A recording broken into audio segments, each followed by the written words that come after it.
சரி, வணக்கம். எல்லோருக்கும் வணக்கம். இன்னைக்கு ஒரு அருமையான தலைப்பு.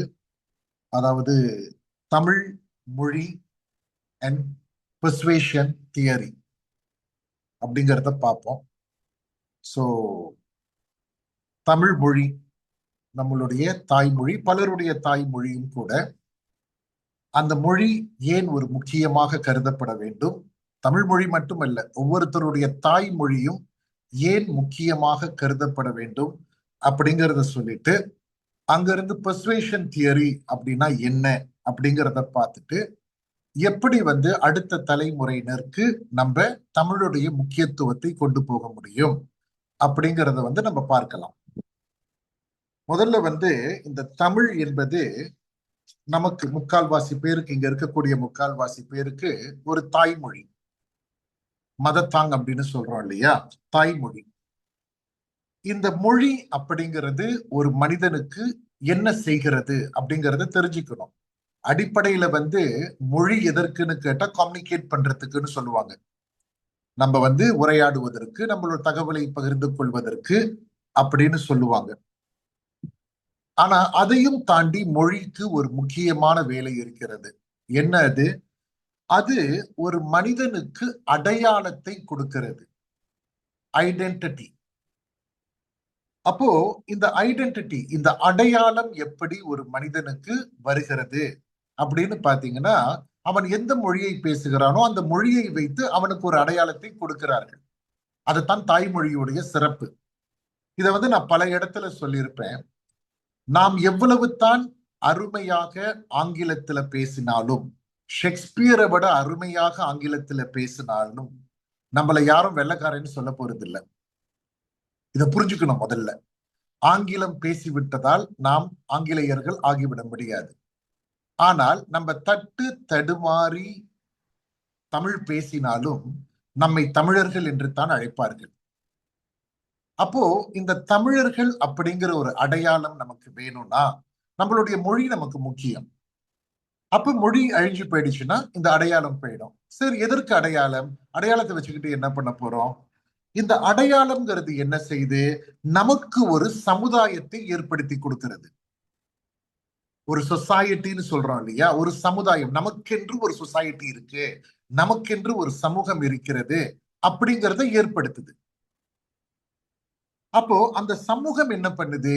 எல்லாரும் ஒன்று சேர்ந்து ஒரு சமூகமாக வாழும் போதுதான் நமக்கு கலாச்சாரம் அப்படிங்கிற ஒரு விஷயம் கிடைக்குது. அதான் கல்ச்சர். அப்போ எந்த ஒரு சொசைட்டில கல்ச்சர் அப்படிங்கிறது, கலாச்சாரம்ங்கிறது அழிஞ்சு போகுதோ அந்த சமுதாயமும் கொஞ்ச நாள்ல அழிஞ்சு போயிடும். அப்போ ஒரு மொழி என்பது நமக்கு அடையாளத்தை கொடுக்கிறது.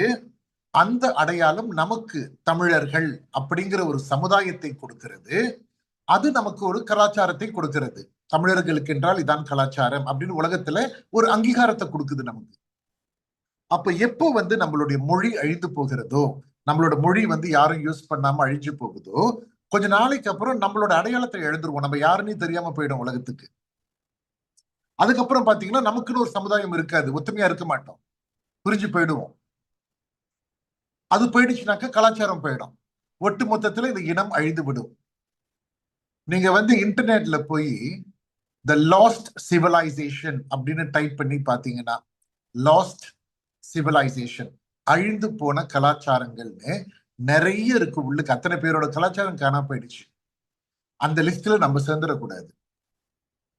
அதனால்தான் இந்த தாய்மொழி என்பது மிகவும் முக்கியமாக கருதப்படுகிறது. இப்ப இங்க பாத்தீங்கன்னா, இப்ப நம்மளுடைய குரூப்ல இங்க சிங்கப்பூரர்களும் இருக்கிறோம், மலேசியர்களும் இருக்கிறோம், சில பேர் இந்தியால இருந்தும் வந்திருக்காங்க. இப்படி வெவ்வேறு நாட்டுல இருந்து இருக்கோம். இப்ப சிங்கப்பூரை பொறுத்த வரைக்கும் பாத்தீங்கன்னா, இங்க தமிழ்ங்கிறது ஒரு அதிகாரப்பூர்வ மொழியாக இருக்கிறது. பள்ளிக்கூடத்துல மாணவர்கள் கட்டாயம் படிக்க வேண்டும். ஆனா மலேசியால பாத்தீங்கன்னா அது அதிகாரப்பூர்வ மொழி இல்லை. இருந்தாலும் அங்கு நிறைய தமிழர்கள் வாழ்ந்து கொண்டிருக்கிறார்கள், தமிழில் பேசிக் கொண்டிருக்கிறார்கள். தமிழ் பள்ளிகள் நிறைய இருக்கக்கூடிய ஒரு நாடு மலேசியா. அதை கம்பல்சரி இல்லைனாலும் படிக்க விருப்பப்படுறவர்கள் தாராளமா படித்துக் கொண்டே இருக்கிறார்கள். அங்கும் தமிழ் மிகப்பெரிய அளவில் வளர்க்கப்படுகிறது, காக்கப்படுகிறது. அதே மாதிரி பாத்தீங்கன்னாக்கா நம்ம வெளியூர்கள்லயும் ஆங்கில நாடுகள்ல அங்கும் தமிழ் ஒரு அதிகாரப்பூர்வமாக இல்லை என்றாலும் ஆனால் பேசக்கூடியவர்கள் இருக்கிறார்கள். உலகம் முழுக்கவும் இந்த தமிழ் மொழி பரவி இருக்கிறது. இப்போ இது அதிகாரப்பூர்வமான மொழியோ இல்லையோ அது நமக்கு கவலை இல்லை. நம்மளுடைய தாய்மொழி அது. அதை கட்டி காக்க வேண்டியது நம் அனைவருடைய பொறுப்பு. நம் அனைவருடைய பொறுப்பு அது. அப்போ அந்த தமிழ் மொழியுடைய முக்கியத்துவத்தை எடுத்து சொல்லி அதை எப்படி நம்ம இன்னும் ஒரு வாழும் மொழியாக வைத்திருக்கலாம், இன்னும் எப்படி அதை நாம் பாதுகாத்துக் கொள்ளலாம் அப்படிங்கிறதுக்கு தான் இன்னைக்கு ஒரு வழியை நான் சொல்ல போகிறேன். இப்ப சிங்கப்பூர்ல கூட பாத்தீங்கன்னா இந்த தமிழ் மொழி மாதம் அப்படின்னு சொல்லி விழாக்கள் எல்லாம் எடுக்கிறார்கள், தமிழை போற்றுகிறார்கள், தமிழ்ல நிறைய விஷயம் பண்ணணும்னு சொல்றாங்க. அதெல்லாம் ஒரு பக்கம் நடந்து கொண்டிருக்கிறது. அப்ப அந்த தமிழுக்கு ஒரு முக்கியத்துவம் கொடுக்கிறார்கள், அவ்வளவுதான். ஆனா ஒரு ஒரு எந்த ஒரு விஷயமாக இருந்தாலும் அதை ஒருவரிடம் போய் நாம் சேர்க்க வேண்டும் என்றால் அங்கு ஏதோ ஒரு ஸ்ட்ராட்டஜி இருக்கணும். நம்ம சொல்றதெல்லாம் எல்லாரும் கேட்க மாட்டாங்க. நீ சாப்பிடு சாப்பிடு சாப்பிடுன்னு சொன்னா எல்லாரும் சாப்பிட போறது இல்லை. அதே மாதிரி நீ தமிழ்ல பேசு பேசு பேசுன்னு நம்ம சொல்லிக்கிட்டே இருக்கிறனால மட்டும் எல்லாரும் பேச மாட்டாங்க. இதைத்தான் அரிஸ்டாட்டல் உங்களுக்கு தெரியும், சாக்ரட்டிஸோடைய சிஷ்யன்னு கூட சொல்லலாம். மிகப்பெரிய மேதாவி, உலகுக்கு பல தத்துவங்களை கொடுத்த நபர் அவர். அரிஸ்டாட்டலுடைய பிலாசாபியஸ் எல்லாம் இன்னைக்கு வரைக்கும் படித்தால் நமக்கு புல்லரிக்கும். வாழ்க்கைக்கு தேவையான அத்தனை விஷயங்களையும் அலசி ஆராய்ந்து கொடுத்திருக்கிறார்கள், ஏறத்தாழ 2500 ஆண்டுகளுக்கு முன்பு. அதுல அவர் கண்டுபிடிச்ச ஒரு தியரி தான் பெர்சுவேஷன் தியரி. பெர்சுவேஷன்னா நமக்கு தெரியும், அதோடைய ரூட் வார்த்தை பெர்சுவேட் பண்றது. அதாவது ஒரு ஆளை ஏற்றுக்கொள்ளும்படி, நம்மளுடைய கருத்துக்களை ஏற்றுக்கொள்ள வைக்கக்கூடிய ஒரு தன்மையை ஏற்படுத்துவது, அதுதான் பெர்சுவேஷன்.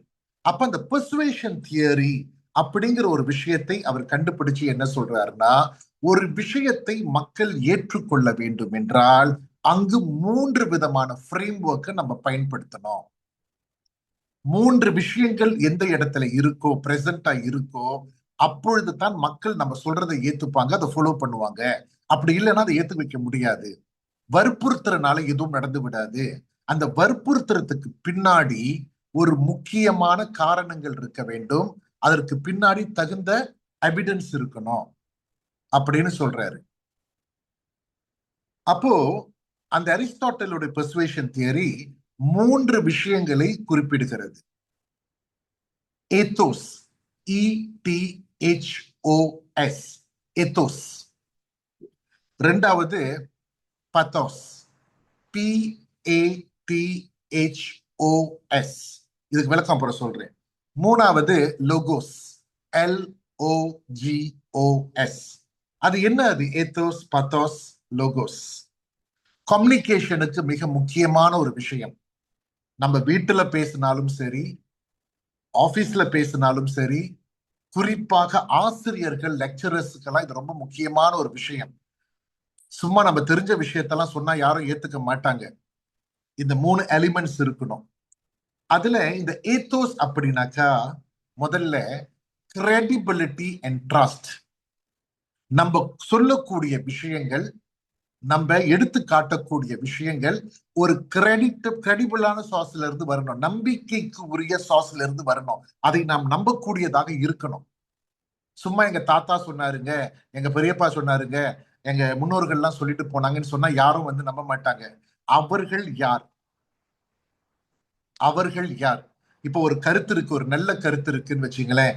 அதாவது நாம் எல்லோரும் இந்த காலத்தில் சிக்கனமாக செலவு செய்ய வேண்டும் அப்படிங்கறத நம்ம சொல்லி மக்கள் ஏத்துக்கிறதுக்கும், நம்மளுடைய பிரைம் மினிஸ்டர் சொல்லி அதை ஏத்துக்கிறதுக்கும் டிஃபரன்ஸ் இருக்கு இல்லையா? நம்ம பிரைம் மினிஸ்டரே சொல்லிட்டாருன்னா மக்கள் என்ன பண்ணுவாங்க? ஆஹா, பிரைம் மினிஸ்டரே சொல்லிட்டாரு, அப்பனா அதுல மிகப்பெரிய ஒரு விஷயம் இருக்கிறது, அப்பனா இதற்கு நான் முக்கியத்துவம் கொடுக்க வேண்டும் அப்படிங்கிற ஒரு ஈர்ப்பு நமக்கு வந்துருது. அதுதான் கிரெடிபிலிட்டி அண்ட் ட்ரஸ்ட். அப்பனா ஒரு த்ராஸ் வேர்தி எக்ஸாம்பிள் நம்ம கிட்ட இருக்கணும், ஒரு குட் ரெப்யூட்டேஷன் அந்த நபருக்கு இருக்கணும். இப்ப நம்ம எல்லாம் பார்த்தோம்னா யாருக்கிட்டையாவது ஒரு விஷயத்த சொல்லுவோம், ஆனா அதை அவங்க ஃபாலோ பண்ண மாட்டாங்க. நமக்கு உடனே ஒரு கோவம் வந்துடும், என்னடா நான் இவ்வளவு தூரம் சொல்லிக்கிட்டு இருக்கேன், அவன் கேட்கவே மாட்டான் நம்ம வார்த்தையேன்னு. காரணம் என்ன? உங்களோட கிரெடிபிலிட்டி அவங்களுக்கு போதாது. அவங்கள கவர்ற அளவுக்கு, அதை ஏற்றுக்கொள்ள வைக்கக்கூடிய அளவுக்கு உங்களுக்கு கிரெடிபிலிட்டி இல்லை. அந்த அளவுக்கு அவங்க முக்கியத்துவம் கொடுக்கல. அப்ப அந்த சரியான விஷயத்தை கூட யாராவது ஒரு சரியான தகுதியான நபர்கள் சொல்லும் போதுதான் அது ஏற்றுக்கொள்ளப்படுகிறது. இதுதான் அரிஸ்டாட்டில் சொன்ன முதல் விஷயம் பெர்சுவேஷன் தியரியில. ஒரு ஆள் உங்கள் கருத்தை ஏற்றுக்கொள்ள வேண்டும் என்றால் அது கிரெடிபிள் சோர்ஸ்ல இருந்து வரணும். இல்லைன்னா நீங்க பேசிட்டு இருக்காதீங்க, புண்ணியம் இல்லை. அதனால்தான் பாருங்க, நம்ம வந்து இப்ப இந்த டிப்ளோமா டிகிரி எல்லாம் பண்றவங்களுக்கு பாத்தீங்கன்னா, அவங்க ஆன்சர்ஸ் எழுதும் போது அங்க ரெஃபரன்ஸ்னு ஒண்ணு இருக்கும், சைட்டேஷன் அண்ட் ரெஃபரன்ஸ் ஒண்ணு கேட்பாங்க. இதை யார் சொன்னது, எந்த புத்தகத்திலிருந்து எடுத்தாய், இது எந்த பேஜ்ல இருக்கு, எந்த வெப்சைட்ல இருக்கு, அப்படிங்கறதெல்லாம் அவங்க உட்காந்து பார்ப்பாங்க. யாருடைய வார்த்தையை மையமாக வைத்து நீ ஆன்சர் பண்ற, அதை வைத்துத்தான் உனக்கு மார்க்ஸ் கொடுக்கப்படும், கிரெடிபிலிட்டின்னு சொல்றோம். அதே மாதிரி ரெண்டாவது பாத்தீங்கன்னா பத்தாஸ். பத்தாஸ்னா என்ன? ஒரு இமோஷனல் அப்பீல் இருக்கணும். எந்த விஷயத்தை சொன்னாலும் அதுல ஒரு இமோஷன்ஸ் இருந்தது என்றால் மக்கள் அதை ஏற்றுக்கொள்வார்கள். அப்பனா அந்த இமோஷனல் கோஷன் சொல்றாங்க இல்லையா, இக்யூ மென்டாலிட்டின்னு, அந்த இமோஷனல் கோஷனோட உங்களுக்கு பேச தெரியணும், சொல்ல தெரியணும். அது மக்கள் மனதில் ஆழமாக பதியும். அப்பனா அந்த இடத்துல வந்து சென்டிமெண்டல்ஸ் வரணும், இமோஷனல் எக்ஸ்பீரியன்சஸ் வரணும். இப்ப உதாரணத்துக்கு சொல்றேனே, இப்ப உதாரணத்துக்கு வந்து யாரோ ஒருத்தர் நபர் வந்து அமெரிக்காவுக்கு போனாரு, அவருடைய வாலெட் தான் தொலைச்சிட்டாரு, அவர் நடு ரோட்ல ரொம்ப கஷ்டப்பட்டாரு அப்படின்னு நம்ம சொல்றோம்னு வச்சுங்களேன். இந்த ரெண்டு சினாரியோ பாருங்க. என் நண்பர் ஒருத்தர் அமெரிக்காவுக்கு போனாரு, அங்க அவர் வாலெட் யாரோ திருடிட்டாங்க, அவர் நடு ரோட்ல ரொம்ப கஷ்டப்பட்டு போயிட்டாருங்க அப்படின்னு சொல்றதுக்கும், அதே கொஞ்சம் பெத்தோஸ்னா இமோஷனல் அப்பீல் கொடுத்து பாருங்க. ஐயோ, போன வாரம் நான் கூட அமெரிக்காவுக்கு போயிருந்தேங்க, அங்க என்னோட வாலெட்டை தொலைச்சிட்டேங்க, ஏன் கேக்குறீங்க, ரொம்ப கஷ்டப்பட்டு போயிட்டேன், நடு ரோட்ல நின்றுட்டு இருந்தேங்க வழியே இல்லாம. நம்மள இக்குவேட் பண்ணி சொல்லும் போது மக்களுக்கு அதுல ஈர்ப்பு தன்மை அதிகமாயிடும். அப்ப நீங்க எவ்வளவு கஷ்டப்பட்டீங்க, அதனால எவ்வளவு பாதிக்கப்பட்டீங்க, இந்த இமோஷன்ஸ் எல்லாம் எடுத்து விளக்கும் போது மக்கள் உங்களுடைய ஸ்டோரிய பை பண்ண ஆரம்பிப்பாங்க. இது ரெண்டாவது மெத்தட். இது மூன்றாவது பாத்தீங்கன்னா லோகோஸ். லோகோஸ்னா logical appeal. நீங்க எது சொன்னாலும் அதில் ஆதாரத்தோடு நிரூபிக்க வேண்டும். அந்த ஆதாரம் போதவில்லை என்றால் மக்கள் ஏற்றுக்கொள்ள மாட்டார்கள். அப்ப எது சொன்னாலும் உங்களுக்கு ஒரு எவிடன்ஸ் இருக்கணும். இது இந்த ஊர்ல இந்த டைம்ல இங்க நடந்துச்சு, இது ரஷ்யாவுல இந்த நாள்ல இது நடந்துச்சு, இந்த பத்திரிகையில அது வந்திருக்கு, டைம்ஸ் மேகசின் அதை பத்தி பேசியிருக்காங்க, ஸ்ட்ரெட் டைம்ஸ் வந்து சொன்னாங்க. அப்ப அந்த லாஜிக்கல் அப்பீல். இந்த மூன்று விஷயங்கள் தான் பெர்சுவேஷன் தியரி. ஏன்னா இப்ப நம்ம எல்லாரும் வந்து என்ன கேட்கிறோம்னாக்கா, சில நேரத்துல நான் சொல்ற விஷயத்த ஏன் யாருமே கேட்க மாட்டாங்க. இது வந்து இண்டிவிஜுவலாகவும் இருக்கலாம், ஒரு கார்பரேட் லெவல்லையாவும் இருக்கலாம், ஒரு ஃபேமிலியில கூட இருக்கலாம். நம்ம பேசும்போது ஏன்டா யாருமே கேட்க மாட்டாங்க. அப்ப அது ஏன் கேட்க மாட்டாங்கன்னா, இந்த பெர்சுவேஷன் தியரிங்கிறது அங்க மிஸ் ஆகுது. அப்போ நீங்க என்ன ஒண்ணு ஞாபகம் வச்சுக்கணும்னா, நம்ம சொன்னோனையே எல்லாத்தையும் கேட்கறதுக்கு நம்ம ஒண்ணும் அவ்வளவு பெரிய ஆள்லாம் கிடையாது. நம்ம அவ்வளவு பெரிய ஆள், நம்ம மகாத்மா காந்தியோ நம்ம வந்து புத்தினோ யாரோ கிடையாது. நம்ம சொன்னா உலகமே கேட்க போகுது இல்ல, நம்ம சராசரி மனிதர்கள். அப்ப நம்ம இன்னொருத்தவங்களை போய் கன்வின்ஸ் பண்ண போறோம்னாக்கா, நம்ம கிட்ட இந்த ஏத்தோஸ் பத்தோஸ் அண்ட் லாகோஸ் இருக்கணும் பேசும்போது. நீங்க பாட்டுக்கு பார்த்து பேசிட்டு யாருமே என் பேச்சை கேட்க மாட்டாங்க, நான் சொன்னா யாரும் மதிக்க மாட்டாங்கன்னு சொன்னா புண்ணியம் இல்லை. அப்ப இதைத்தான் அரிஸ்டாட்டல் பெர்சுவேஷன் தியரின்னு சொல்லி மக்களுக்கு உலகத்தில் கொடுத்திருக்கிறார். இப்படி பேசுங்க, பல விஷயங்கள் ஏற்றுக்கொள்ளப்படும், இப்படி பிஹேவ் பண்ணுங்க, மக்கள் ஏற்றுக்கொள்வார்கள் உங்களை. இது எங்க வரணும்னு கேட்டீங்கன்னா, இப்போ நம்மளுடைய தாய்மொழியை நம்ம பிள்ளைகள் கிட்ட நம்ம சேர்க்க வேண்டும் என்றால் தமிழ்ல பேசு, பேசு, தமிழ் நிகழ்ச்சிகள் எல்லாம் போய் கலந்துக்க, கலந்துக்க, தமிழ் சொற்பொழிவுகள் எல்லாம் கேளு, கேளு அப்படின்னு நம்ம கூவி கூவி வித்தாலும் அந்த அப்ஜெக்டிவ மீட் பண்ண முடியாது. அப்போ அந்த இடத்துல மூன்று எலிமெண்ட்ஸ் வரணும். இந்த தமிழை நீ பேச வேண்டும் என்றால் முதல்ல ஒரு கிரெடிபிலிட்டியை நீ கிரியேட் பண்ணணும் அந்த இளையர்கள் கிட்ட. ஏன் இதை நான் பேச வேண்டும், இதை யார் சொல்லியிருக்கிறார்கள் பேச வேண்டும் என்று, எதனால் பேச வேண்டும், அந்த அந்த சாஸ்க்கு ஒரு பெரிய நம்பிக்கை தன்மையை கிரியேட் பண்ணி கொடுக்கணும். அப்ப பிள்ளைகள் ஏற்றுக்கொள்வார்கள். இப்ப பிள்ளைங்க கிட்ட போய் சொல்லுங்களேன், மேத்ஸ் வந்து இப்படிதான் செய்யணும், இந்த ஸ்ட்ரக்சர் தான் யூஸ் பண்ணணும், இப்படி ஆன்சர் பண்ணணும்னு வீட்டுல சொல்லி கொடுங்களேன், முக்காவாசி பிள்ளைங்க உங்க பேச்ச கேட்காது. ஆனா மினிஸ்ட்ரி ஆஃப் எடுகேஷன் இப்படித்தான் செய்யணும்னு சொல்லியிருக்காங்க. நம்மளுடைய கல்வி அமைச்சு இப்ப இந்த ஃபார்முலரை யூஸ் பண்ணித்தான் செய்யணும்னு சொன்னா எல்லா பிள்ளைங்களும் ஃபாலோ பண்ணோம். ஏன் பண்ணோம்? அதுதான் அந்த மினிஸ்ட்ரியுடைய கிரெடிபிலிட்டி. மினிஸ்ட்ரியே சொல்லிட்டாங்களா, இதை ஃபாலோ பண்ணித்தான் ஆக வேண்டும். ஒரு நாட்டோட பிரைம் மினிஸ்டரே சொல்லிட்டாரா? இப்ப மாஸ்க் போடுறத பத்தி சொன்னாங்க இல்லையா? கோவிட் டைம்ல உங்க நேபரோ நானோ இப்ப நீங்களோ போய் சொல்றீங்களா, எல்லாம் மாஸ்க் போட்டுங்க மாஸ்க் போட்டுங்கன்னு? யாரும் கேட்க மாட்டாங்க. ஆனா அரசாங்கமே சொல்கிறதா, பிரைம் மினிஸ்டரே வந்து பேசுறாரா, நம்ம ப்ரிகாஷன் எடுக்கணும், மாஸ்க் போட்டுதான் ஆக வேண்டும், இது சட்டம், அத்தனை பேரும் மதிக்கிறார்கள். அப்ப இதுதான் எத்தோஸ். த கிரெடிபிள் சாஸ் ஒரு விஷயத்தை சொல்லும் போது, அந்த கிரெடிபிள் சாஸை நம்ம காட்டும் போது மக்களுக்கு நம்பிக்கை ஏற்படுகிறது. அப்படி நம்பிக்கை ஏற்படும் போது அவர்கள் அந்த விஷயத்தை ஃபாலோ பண்ண ஆரம்பிச்சிருவாங்க. சரியா? அதே மாதிரி வந்து இந்த தமிழ் மொழியும் கூட நம்ம அடுத்த தலைமுறையினருக்கு ஏன் எடுத்து செல்ல வேண்டும் என்றால், அந்த மொழியை வாழக்கூடிய மொழியாக வைப்பது ஒரு பக்கம் இருக்கட்டும், அந்த மொழி வாழ்ந்தால்தான் நாம் வாழ்வோம். இப்ப நான் சொன்னேன் இல்லையா, தமிழ் வந்து அடையாளம் கொடுக்குது, அடையாளம் சமுதாயத்தை கொடுக்குது, சமுதாயம் வந்து நமக்கு கலாச்சாரத்தை கொடுக்குதுன்னு சொன்னேன் இல்லையா? இப்ப அந்த கலாச்சாரம்ங்கிறது போயிடுச்சுன்னா என்ன ஆயிடும் தெரியுமா நமக்கு?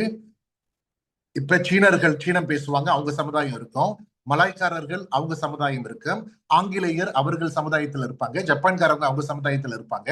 நமக்கு கலாச்சாரம் ஒண்ணு போயிட்டா நம்மள என்ன சொல்றதுன்னே தெரியாது.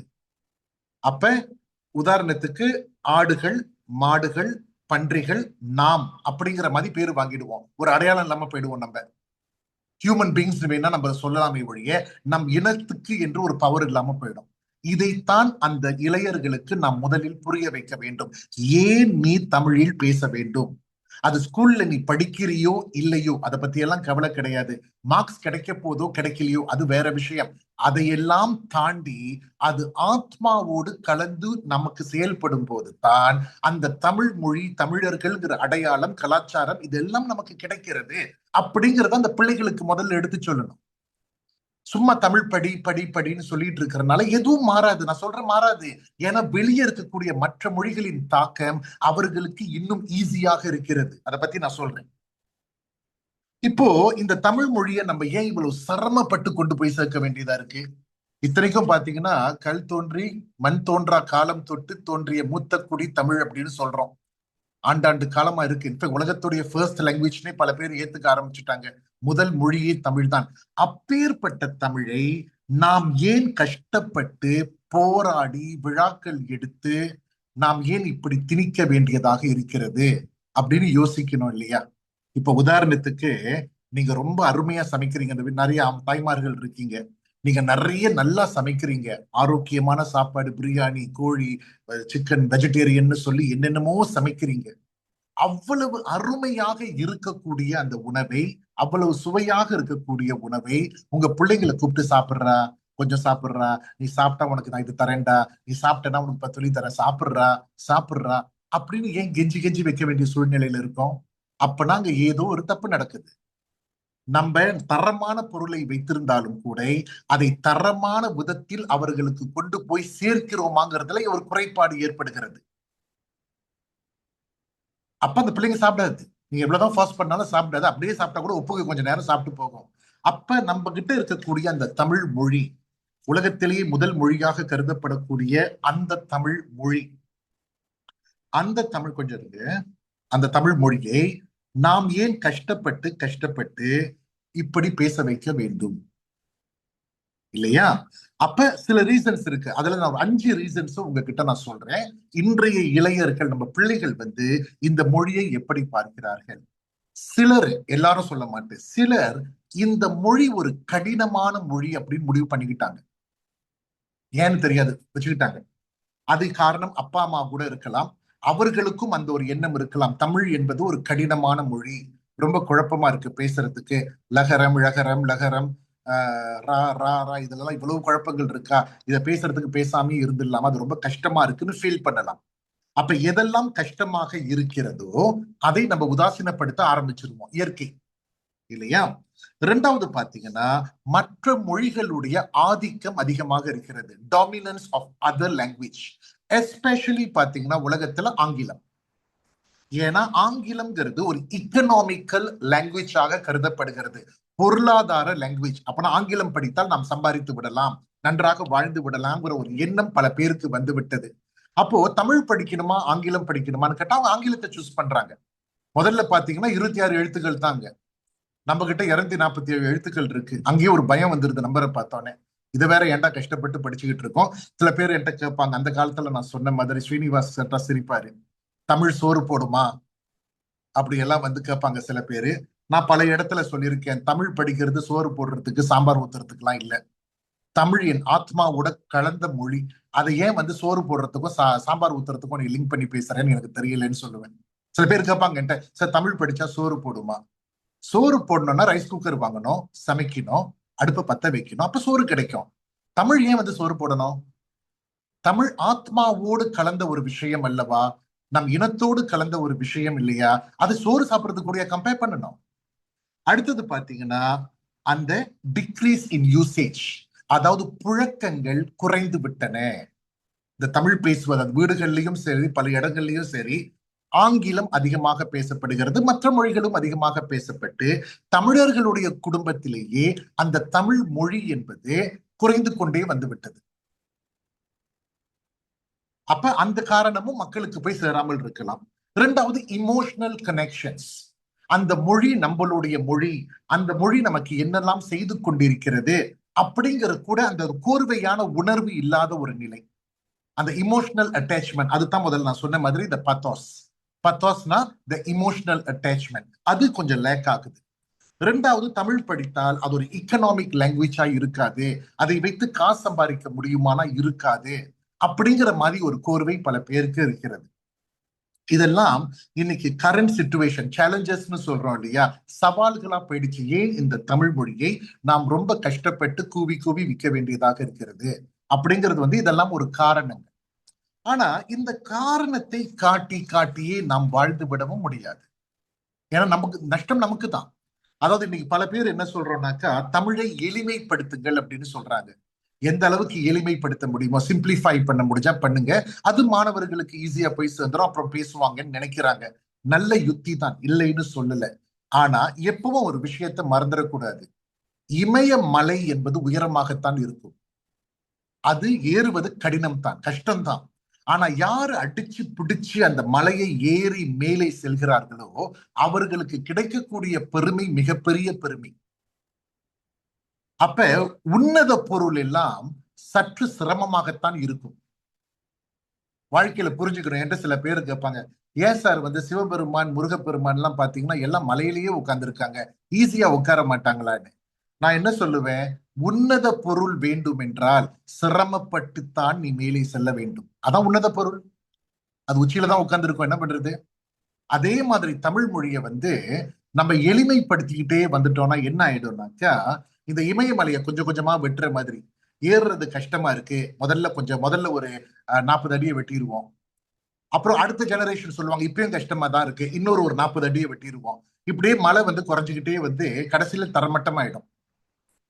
அந்த நிலை தமிழுக்கு வந்து விடக்கூடாது. எளிமைப்படுத்துகிறேங்கிற பெயர்ல அதை இல்லாமல் ஆக்கி விடக்கூடாது.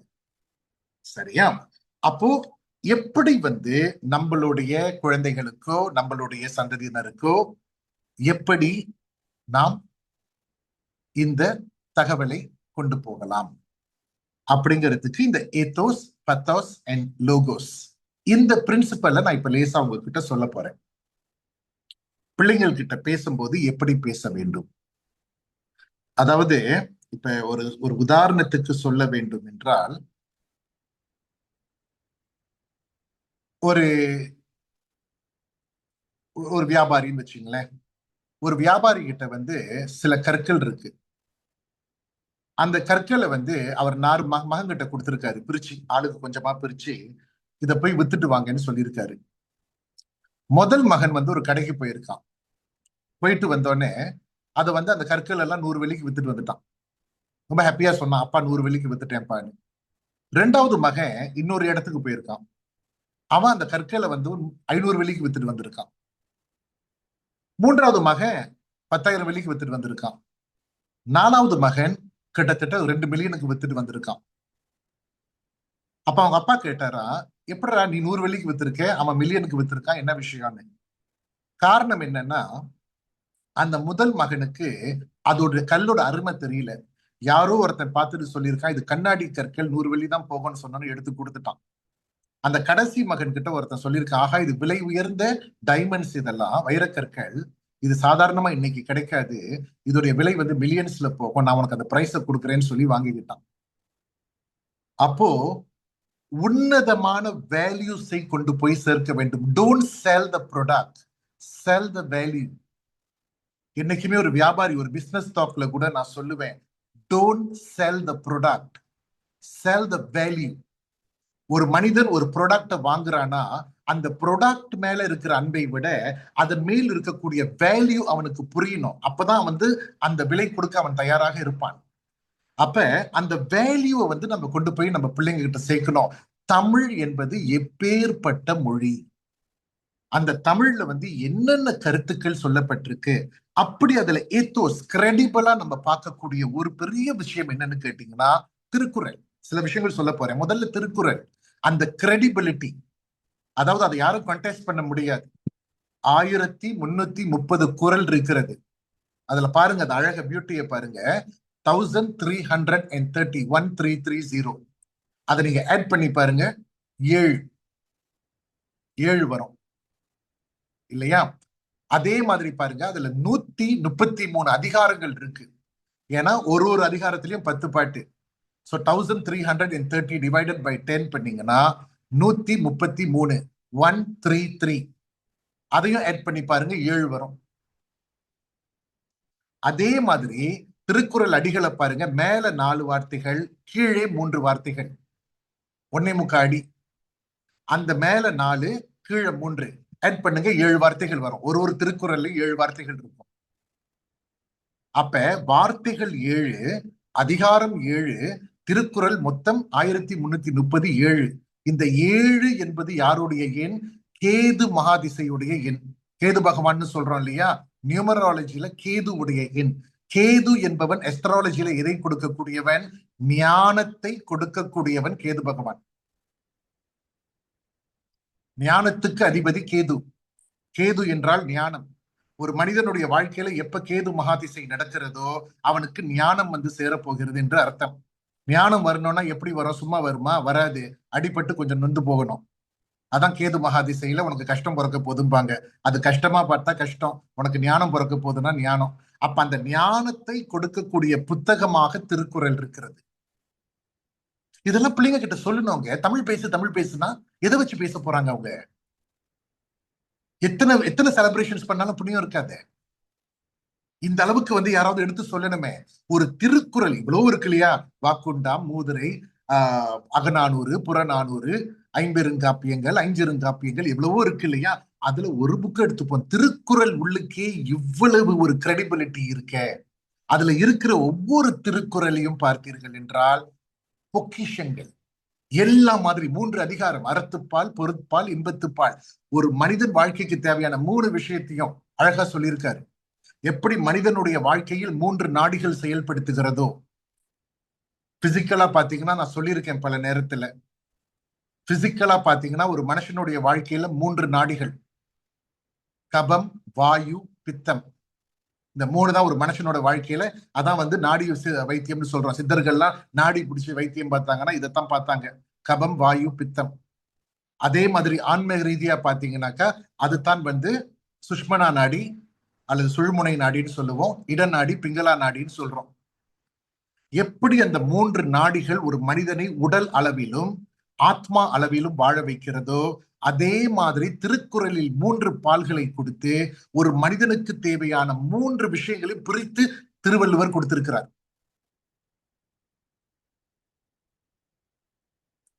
அதுல எல்லா திருக்குறள்லையும் பாருங்களேன், மிக அருமையான கருத்துக்கள். இதுல சொல்லிக்கிட்டே போலாம், நிறைய திருக்குறள் இருக்கு இல்லையா? நிறைய சொல்லிக்கிட்டே போகலாம். இன்ற பொழுதில் பெருது வைக்கும் தன் மகனை சான்றோன் என கேட்ட தாய், கற்க கசடர கற்பவை கற்ற பின் நிற்க அதற்கு தக. அது என்ன மாதிரி வார்த்தை அதெல்லாம்? கற்க கசடர கற்பவை கற்ற பின், கற்பதை முறையாக கற்றுக்கொள். கற்ற பின் நிற்க அதற்கு தக, நீ என்ன படிச்சியோ அதுக்கு ஏத்த மாதிரி நடந்துக்கேனாரு. இதெல்லாம் எல்லா யுனிவர்சல் தீம்ஸ். உலகத்துல எல்லா காலத்திலையும் இந்த பிரபஞ்சத்துல இந்த கருத்துக்கள் எல்லாம் தேவைப்படும். தோப்ப குழையும் அனிச்சம் முகமலர்ந்து நோக குழையும் விருந்து. விருந்தோம்பல், ஹாஸ்பிட்டாலிட்டியை பத்தி பேசுறாரு. கொஞ்சம் முகம் சுழிச்சிட்டீங்கன்னா வீட்டுக்கு வந்த விருந்தாளி எவ்வளவு கஷ்டப்பட்டு போயிடுவான்னு. அப்ப அந்த திருக்குறள் உள்ளுக்கு இவ்வளவு விஷயங்கள் இருக்கு. அப்ப it comes under ethos, a credible source by Thiruvalluvar. அந்த கிரெடிபிலிட்டியை எடுத்து நம்ம காட்டணும். நம்ம பாட்டுக்கு உட்காந்துக்கிட்டு நீ தமிழ்ல பேச தெரியுமா, எனக்கு தமிழ் வந்து ஒரு முன்னோர்களுடைய மொழி தெரியுமா, நம்ம தாத்தா பேசினாரு நம்ம பாட்டி பேசினாங்கன்னா பிள்ளைங்க கேட்காது. அவர்களுக்கு அந்த இதை காட்டணும், ethos எடுத்து காட்டணும். அதே மாதிரி பாருங்க ஆத்திச்சூடி. ஆத்திச்சூடியில ஔவையார் என்ன சொல்றாங்க, ஔவையார் என்ன எழுதியிருக்காங்க ஆத்திச்சூடியில? அதோடைய ஒரு சுவாரஸ்யமான விஷயம் என்ன? அறம் செய்ய விரும்பு, ஆறுவது சினம், இயல்வது கரவேல், ஈவது விளக்கேல், உடையது விளம்பேல், ஊக்கமது கைவிடேல், என் எழுத்து இகழேல், ஏற்பது இகழ்ச்சி, ஐயம் இட்டு உண், ஒப்பர ஒழுகு, ஓதுவது ஒழியேல், அவ்வியம் பேசேல். இது எல்லாம் என்ன நினைக்கிறீங்க? அ ஆ இ ஈ உ ஊ ஏ ஏ ஐ ஓ ஓ ஔ உயிர் எழுத்துக்கள்ல வரிசைப்படுத்தி ஒரு மனிதனுக்கு தேவையான ஆழ்ந்த சிந்தனை கருத்துக்களை கொடுத்திருக்கிறார். எவ்வளவு பியூட்டிஃபுல் பாருங்களேன். எங்கேயாவது மத்த எழுத்துக்கள்ல இருக்கா? இது அழகா எழுதியிருக்காங்க. அறம் செய்ய விரும்பு, ஆறுவது சினம், இயல்வது கரவேல், ஈவது விளக்கேல், உடையது விரம்பேல், ஊக்கமது கைவிடேல். அத்தனை விஷயமும் மனிதர்களுக்கு தேவையான விஷயங்கள். அதை அழகா வரிசைப்படுத்தி எழுதியிருக்காங்க. Aathichoodi, ethos, a credible resource by Avvaiyar. இன்னைக்கு எத்தனை பேரு நம்ம பிள்ளைங்க கிட்ட இதை பத்தி பேசிக்கிட்டு இருக்கோம்? அறம் செய்ய விரும்பு. அறம்னா என்ன? தர்மம் செய்ய விரும்புங்கிறாங்க. எத்தனை பேர் நம்ம பிள்ளைகிட்ட இந்த கருத்தை சொல்றோம்? தர்மம் செய்ய வேண்டும். ஏன் தர்மம் செய்ய வேண்டும்? தர்மம் தலை காக்கும் என்றார்கள். எங்கேயாவது சொல்லியிருக்காங்களா தானம் தலை காக்கும்? சொல்லல இல்லையா? ஏன் தர்மம் தலை காக்கும்னு சொன்னாங்க? தர்மம் என்பது என்ன? எதையும் எதிர்பார்க்காமல் செய்வது தர்மம். எதையாவது எதிர்பார்த்து செய்வது தானம். அதனால்தான் அன்னதானம் அப்படின்னு சொல்றாங்க. அன்னதானம் அப்படின்னு சொல்றாங்க. ஏன் அன்னதானம் எதற்கு கொடுக்கிறோம்? நமக்கு ஏதோ புண்ணியம் வந்து சேர வேண்டும் என்று எதிர்பார்த்து கொடுக்கிறோம். அதனால்தான் அன்னதானம். ஆனா ஔவையார் என்ன சொன்னாங்க? அறம் செய்ய விரும்பு, தர்மம் தலை காக்கும். ஆறுவது சினம். ஏன் மனுஷனை அழிக்கக்கூடிய மிகப்பெரிய இமோஷன்ஸ் என்ன? கோபம். அதை சாந்தப்படுத்துங்கிறாங்க. இது எல்லாம் ஆத்திச்சூடி கொடுக்குது. ரொம்ப ஈஸி. 3 வார்த்தைகள் தான். அறம் செய்ய விரும்பு, ஆறுவது சினம், 2 வார்த்தை. இது நம்ம பிள்ளைங்களுக்கு போய் நம்ம எடுத்து சொல்லும் போது, அமர்ந்து பேசும்போது தமிழ் மொழியும் வளர்கிறது. அதோடு சேர்ந்து அதுல இருக்கக்கூடிய அந்த பொருளும் பிள்ளைகளுக்கு விளங்குகிறது. வாழ்க்கை தத்துவங்கள் விளங்குகிறது. ஆத்ம வளர்ச்சிக்கு மிகவும் அது உறுதுணையாக இருக்கிறது இல்லையா? அதே மாதிரி பாருங்க. சரி, பிராக்டிக்கலா வருவோமே. ஒரு ஒரு கிரெடிபிளான சோர்ஸ் யாரு காட்டலாம்? நம்ம எல்லாருக்கும் ஏஆர் ரஹ்மான தெரியும். ஏஆர் ரஹ்மான் தெரியும். அவருக்கு ஆஸ்கார் விருது கிடைச்சதும் தெரியும் இல்லையா? அந்த ஆஸ்கார் விருது மேடையில் அமெரிக்கால அவர் நிற்கும் போது அவருக்கு விருது கொடுக்கறாங்க. பாருங்க, உலகத்துக்கே ஃபேமஸ் ஆனவர் ஏஆர் ரஹ்மான். அந்த விருது கொடுக்கிறதோ ஆங்கிலேயர்கள். Oscar award. அந்த மேடையில பரிசை வாங்கிட்டு அவர் ஒரே ஒரு லைன் சொன்னாரு, எல்லா புகழும் இறைவனுக்கே. எல்லா புகழும் இறைவனுக்கேன்னு அந்த தாய்மொழி, அவருடைய தாய்மொழியில் அந்த வாசகத்தை சொல்லிவிட்டு வந்தார். அவர் நினைச்சா இங்கிலீஷ்ல சொல்லியிருக்கலாம் இல்லையா? All grace to our lord அப்படின்னு சொல்லியிருக்கலாம். ஆல் க்ளோரி டு காட்னு சொல்லியிருக்கலாம். ஆனால் எல்லா புகழும். அப்ப இது நம்ம பிள்ளைங்க கிட்ட என்ன சொல்லணும் இந்த இடத்துல? அப்பேற்பட்ட ஏஆர் ரஹ்மான் மல்டி மில்லியனர். அவரு பல பாடல்களை பாடியவர், உலகம் முழுக்க ஃபேமஸான ஒரு மனிதர். அவரே தன்னுடைய தாய் மொழியை விட்டு கொடுக்காமல் பேசிக் கொண்டிருக்கும் போது நமக்கெல்லாம் என்ன தலையெழுத்து நம் தாய்மொழியில் பேசாமல் இருப்பதற்கு அப்படின்னு நம்ம சொல்லி ஆரம்பிச்சோம்னாக்கா அந்த பிள்ளைங்களுக்கு ஒரு எக்ஸாம்பிள் கிடைக்கும். அதே மாதிரி பாத்தீங்கன்னா இந்த அந்த ஜூமோட சேட்டுக்கு போங்க. அங்க ஒரு லிங்க் இருக்கு. அட்மின் அந்த லிங்கை போஸ்ட் பண்ணுங்க சேட்ல. யூடியூபோட லிங்க் ஒன்று இருக்கு. அந்த லிங்கை கிளிக் பண்ணி ஒரு 2 நிமிஷம் பாருங்க. அதை கிளிக் பண்ணி மறுபடியும் மறுபடியும் போட்டுருங்க. பிகாஸ் பெட்டரா இருக்கும். பிகாஸ் சில பேர் லேட்டா வந்திருந்தா அந்த சேட் இருக்குமான்னு தெரியாது. இருக்கா? சேட் வந்துச்சா?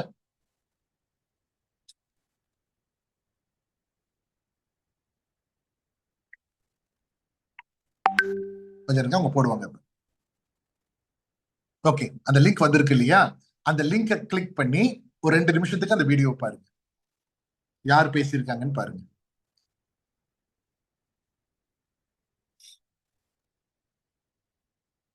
பிளே பண்ண முடியுதா? ஓகே, முடிஞ்சா பாருங்க. அப்படி இல்லைன்னா அப்புறம் மேல பாருங்க.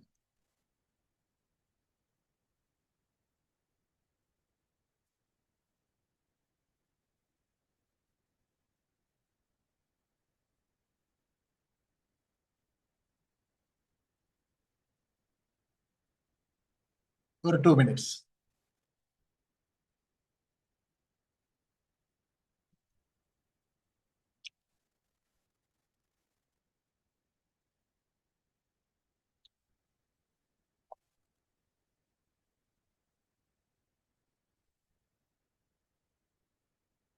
பிளே பண்ணி முடிஞ்சிருச்சுனாக்கா எனக்கு ஒரு நோட் மட்டும் அங்க போட்டுருங்க. சரி, தெரியும்.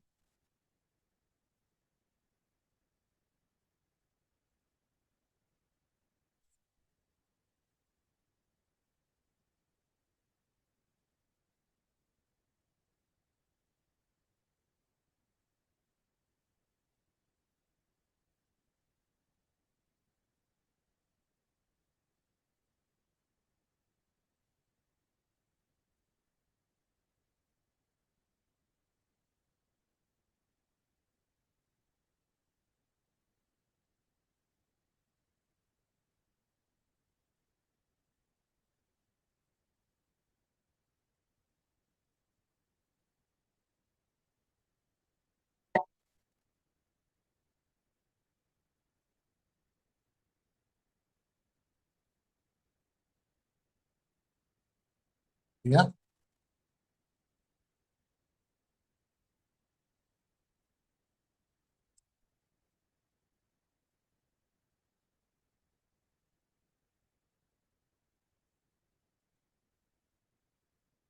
முடிஞ்சிருச்சுனாக்கா சும்மா அந்த சேட்ல வந்து ஓவன் போட்டுருங்க. Okay, good. சரி, முடிஞ்சிருக்கணும். இந்நேரம் பார்த்துருந்தீங்கன்னா. பேசினது யாரு? ஏபிஜே திரு அப்துல் கலாம் அவர்கள். அவர் மாதிரி ஒரு அறிவாளி நான் சொல்ல தேவையில்லை, உலகுக்கே தெரியும். ஆனால் அப்பேற்பட்ட ஒரு மேதை எங்க கூப்பிட்டிருக்காங்க அவரை? யூரோப்பியன் யூனியனுக்கு மீட்டிங்க்கு போயிருக்காரு. அத்தனை பேரும் ஆங்கிலேயர்கள். மிகப்பெரிய அரங்கம் அது. உலக தலைவர்கள் எல்லாரும் கூடி இருக்கக்கூடிய இடத்துல கொஞ்சம் கூட கூச்சம் இல்லாமல் தன்னுடைய தாய்மொழியில் அவர் அந்த வார்த்தையை பேசுகிறார். யாதும் ஊரே யாவரும் கேளீர். யார் சொன்னது? கணியன் பூங்கொன்றனார். அதென்ன சாதாரண வார்த்தையா? யாதும் ஊரே யாவரும் கேளீர் இன்று உலகத்துக்கு மிக தேவையான ஒரு விஷயம். ஒற்றுமையை பத்தி பேசுறாங்க. எல்லாரும் ஒரு நாட்டு மக்கள் தான், எல்லாரும் ஒரு தாய் மக்கள் தான். யாதும் ஊரே யாவரும் கேளீர். சண்டை போட தேவையில்லை. அந்த கருத்தை அவர் யூரோப்பியன் யூனியன்ல தமிழில் பேசி அத்தனை பேர் கைத்தட்டுகிறார்கள். இப்ப நம்ம பிள்ளைங்க கிட்ட வந்து நீ தமிழ் பேசு தமிழ் பேசுன்னு சொல்றதை விட்டுட்டு இதையெல்லாம் காட்ட வேண்டும். எப்பேற்பட்ட ஒரு மனிதர் அப்துல் கலாம் அவர்கள்! எப்பேற்பட்ட சாதனைகளை செய்தவர்! எப்பேற்பட்ட சயின்டிஸ்ட் அவரு! பிரசிடண்டா இருந்தவர் ஒரு நாட்டுக்கு, இந்தியாவுக்கு. அப்பேற்பட்ட ஒரு மனிதரே ஒரு மிகப்பெரிய சபையில் தமிழில் பேசுகிறார் என்றால் அந்த தமிழ் மீது அவருக்கு எவ்வளவு பற்று இருந்திருக்க வேண்டும், மரியாதை இருந்திருக்க வேண்டும், அது உலகம் முழுக்க கேட்கப்பட வேண்டும்ங்கிற ஒரு சிந்தனை இருந்திருக்க வேண்டும். அப்ப நம்மளாம் ஏன் தமிழ் பேச கூச்சப்படுறோம்? இப்படின்னு சொல்லி நம்மளுடைய பிள்ளைகளுக்கு, நம்ம இளையர்கள், நம்ம கூட இருக்கிறவங்களுக்கு நம்ம அந்த சிந்தனை தன்மையை ஏற்படுத்த வேண்டும். தமிழ் என்பது, அதாவது நான் பல வாட்டி முந்தையே சொல்லியிருக்கேன், முத்தமிழ் மூன்று என்பார்கள். இதை நான் சொல்லி 20 வருஷம் ஆயிட்டுன்னா யாரும் ஃபாலோ பண்ணல. முத்தமிழ் என்பது 3: இயல், இசை, நாடகம். இன்னைக்கு இயல் பேச்சுக்காக நிறைய ப்ரோக்ராம்ஸ் பண்றாங்க, எல்லாரும் பேசுறாங்க. இசை, மியூசிக், கச்சேரி, பாட்டு இதெல்லாம் இருக்கு தமிழ்ல. ஓகே. நாடகம், நடிப்பு, நாடகம், ஓகே. ஆனா நான் சொன்னேன், முத்தமிழோடு சேர்ந்து இன்னொன்று வர வேண்டும். அதுதான் சிந்தனை தமிழ். சிந்தனையில் தமிழ் புகர வேண்டும், பேச வேண்டும். நம்ம நம்ம வாழ்க்கையில எதை நம்ம பேசிக்கிட்டே இருக்கோம், எதெல்லாம் நம்ம மூளைக்கு எட்டுதோ, எதை யோசிக்கிறோமோ அதைத்தானே பேசுறோம். அப்ப சிந்தனையே தமிழாக விட்டால் பேச்சும் தமிழ் தானே இருக்க வேண்டும். ஆனா அதை கூட ஒரு ப்ரொஃபசர் சொன்னாரு, அருமையான விஷயம் தான். நான்காவது கணினி தமிழ் கூட சொல்லலாம் சார். உண்மைதான், நான் ஏத்துக்கிறேன். அதாவது இயல், இசை, நாடகம் தாண்டி இன்னைக்கு கணினி தமிழ், கம்ப்யூட்டர்ல தமிழ் வந்துருச்சு, அதுவும் உண்மைதான். ஆனால் இந்த பேச்சு தமிழை தாண்டி தமிழ் என்பது சிந்தனையாக மாற வேண்டும். அந்த சிந்தனை வர வேண்டும் என்றால் அதோடைய அருமை புரிய வேண்டும். அதைத்தான் ஏத்தோஸ்னு சொல்றோம் பெர்சுவேஷன் தியரியில. அந்த கிரெடிபிலிட்டியை கொண்டு சேர்க்கணும். அந்த கிரெடிபிளான சார்சஸ் சில விஷயத்தை சொல்லும் போது மக்கள் அதை ஏற்றுக்கொள்கிறார்கள். அது நம்ம கொண்டு வரணும். சரியா? இதுதான் ஏத்தோஸ். சோ பிள்ளைங்கள்ட்ட தமிழ்ல பேச சொல்லும் போது let's ask them to talk from a credible source. ஏத்தோஸை யூஸ் பண்ணுவோம். ரெண்டாவது பாத்தீங்கன்னா அதான் மெயின் சப்ஜெக்ட், பத்தோஸ். பத்தோஸ்னா என்ன? இமோஷன்ஸை நம்ம கொண்டு சேர்க்க வேண்டும். இப்ப நான் காட்டின மாதிரி அப்துல் கலாமோட எக்ஸாம்பிள் நம்ம காட்டும் போது நமக்குள் ஒரு உணர்வு வரல, ஆஹா தமிழ் மொழியை அங்க பேசியிருக்காரா, ஆஹா எவ்வளவு பெருமைப்பட வேண்டிய ஒரு விஷயம், எப்பேற்பட்ட மனிதர் நம்ம மொழியை யூரோப்பியன் யூனியன்ல கொண்டு போய் பேசியிருக்காரு, அந்த ஒரு ஃபீலிங் வருது இல்லையா? அந்த ஃபீலிங்க நம்ம கிரியேட் பண்ண கத்துக்கணும் பிள்ளைகளுக்கிட்ட. They must feel proud about the language. எந்த விஷயம் நம்ம கிட்ட பெருமை தரக்கூடியதாக இருக்கிறதோ அதை காட்ட பார்ப்போம். நம்ம எதை கண்டு நம்ம அவமானப்படுறோமோ அதை மறைக்க பார்ப்போம். இயல்பு தானே, சாதாரண விஷயம் தானே இப்ப நான் சொல்றது. அப்போ அந்த இயற்கையை நம்ம அந்த அந்த அந்த ஒரு வேல்யூவை நம்ம கிரியேட் பண்ணணும். அந்த இமோஷன்ஸை நம்ம கிரியேட் பண்ணணும். அப்பேற்பட்ட இமோஷன்ஸ்ல பாரதியார் எவ்வளவு தன்மையை கொடுத்திருக்கிறார். பாரதியாரோட பாட்டு பாருங்க, அச்சமில்லை பாடல் பாருங்க. அச்சமில்லை அச்சமில்லை அச்சம் என்பதில்லையே அப்படின்னு சொல்லி ஆரம்பிக்கிறாரு. உணர்ச்சி, அரிஸ்டாட்டில் சொன்ன பெத்தோஸ், இமோஷன்ஸ்ல வச்சு அவர் காட்டிக்கிட்டு இருக்காரு. என்ன சொல்றாரு? அச்சமில்லை அச்சமில்லை அச்சம் என்பதில்லையே, இச்சகத்து லோரெல்லாம் எதிர்த்து நின்ற போதிலும் அச்சமில்லை அச்சமில்லை அச்சம் என்பதில்லையே. இப்ப நம்மலாம் என்ன பண்றோம்? ஃபேஸ்புக்ல ஒரு போஸ்ட் போடுறோம், யாரோ 2 பேரு நெகட்டிவா நமக்கு கமெண்ட் பண்ணிட்டா பயந்து போயிடுறோம். ஐயோ ஆடி போயிடுது மனசெல்லாம், என்னடா நம்மளை பார்த்து தப்பா சொல்லிட்டானே, யாரா இவன். ஆனா பாரதியார் அப்பவே என்ன சொல்லியிருக்காரு?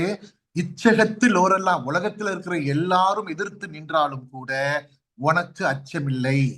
அடுத்தது சொல்றாரு பாருங்க, துச்சமாக எண்ணி நம்மை தூறு செய்த போதிலும் அச்சமில்லை. துச்சம்னா அலட்சியப்படுத்தும் போது நம்மள நீ உருப்பட மாட்ட, நீ யூஸ்லெஸ், உன்னை இன்ஃபீரியரா வச்சு பாக்குறாங்க இல்லையா, கீழே லுக் டவுன் பண்றாங்கல்ல, அப்படி இருக்கிற சூழ்நிலையில கூட நீ யாரையும் கண்டு பயந்துராத. அதே மாதிரி இச்சை கொண்ட பொருள் எல்லாம் இழந்து விட்ட போதிலும் அச்சமில்லை. ஆசைப்பட்டதெல்லாம் உன்னை விட்டு போயிட்டாலும் கூட வருத்தப்படாத.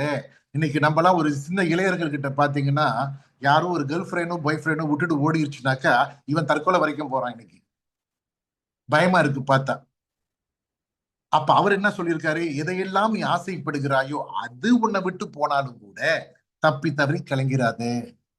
அதே மாதிரி நஞ்சை நாவிலே கொணர்ந்து நண்பர் ஊட்டும் போதிலும் அச்சமில்லை.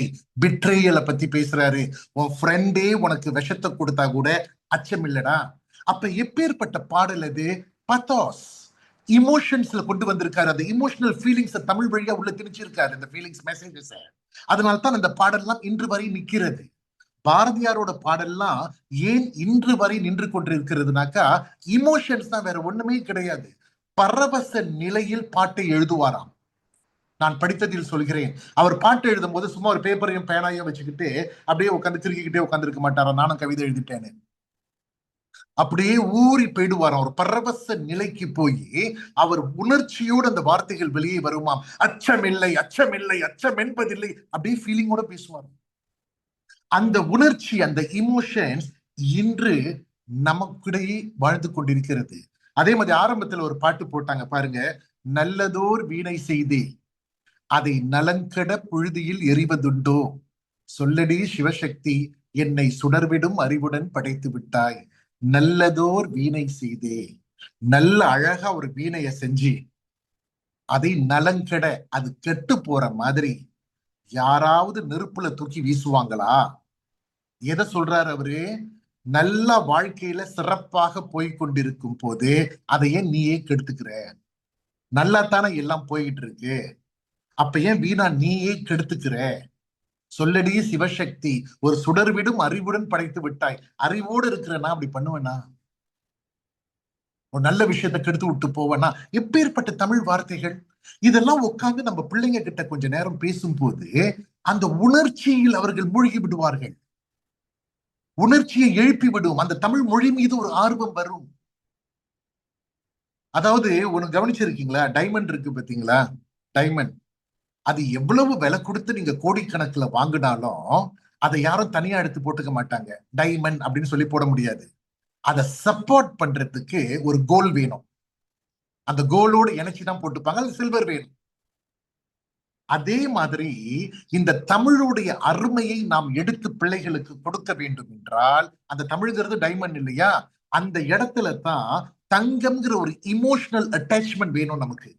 அப்பதான் அது பிடிச்சிக்கிட்டு நிற்கும். தமிழ் பேசு, தமிழ் அருமையான மொழி, நம் முன்னோர்கள் பேசிய மொழி, தமிழ்ல இவ்வளவு இருக்கு, தமிழ்ல அவ்வளவு இருக்கு அப்படின்னு அந்த வைரத்தை எடுத்து கொடுத்தா அதை அவன் எங்க பதிய வைப்பான்? அதை எம்பேட் பண்றதுக்கு ஒரு கோல் வேணுமா இல்லையா?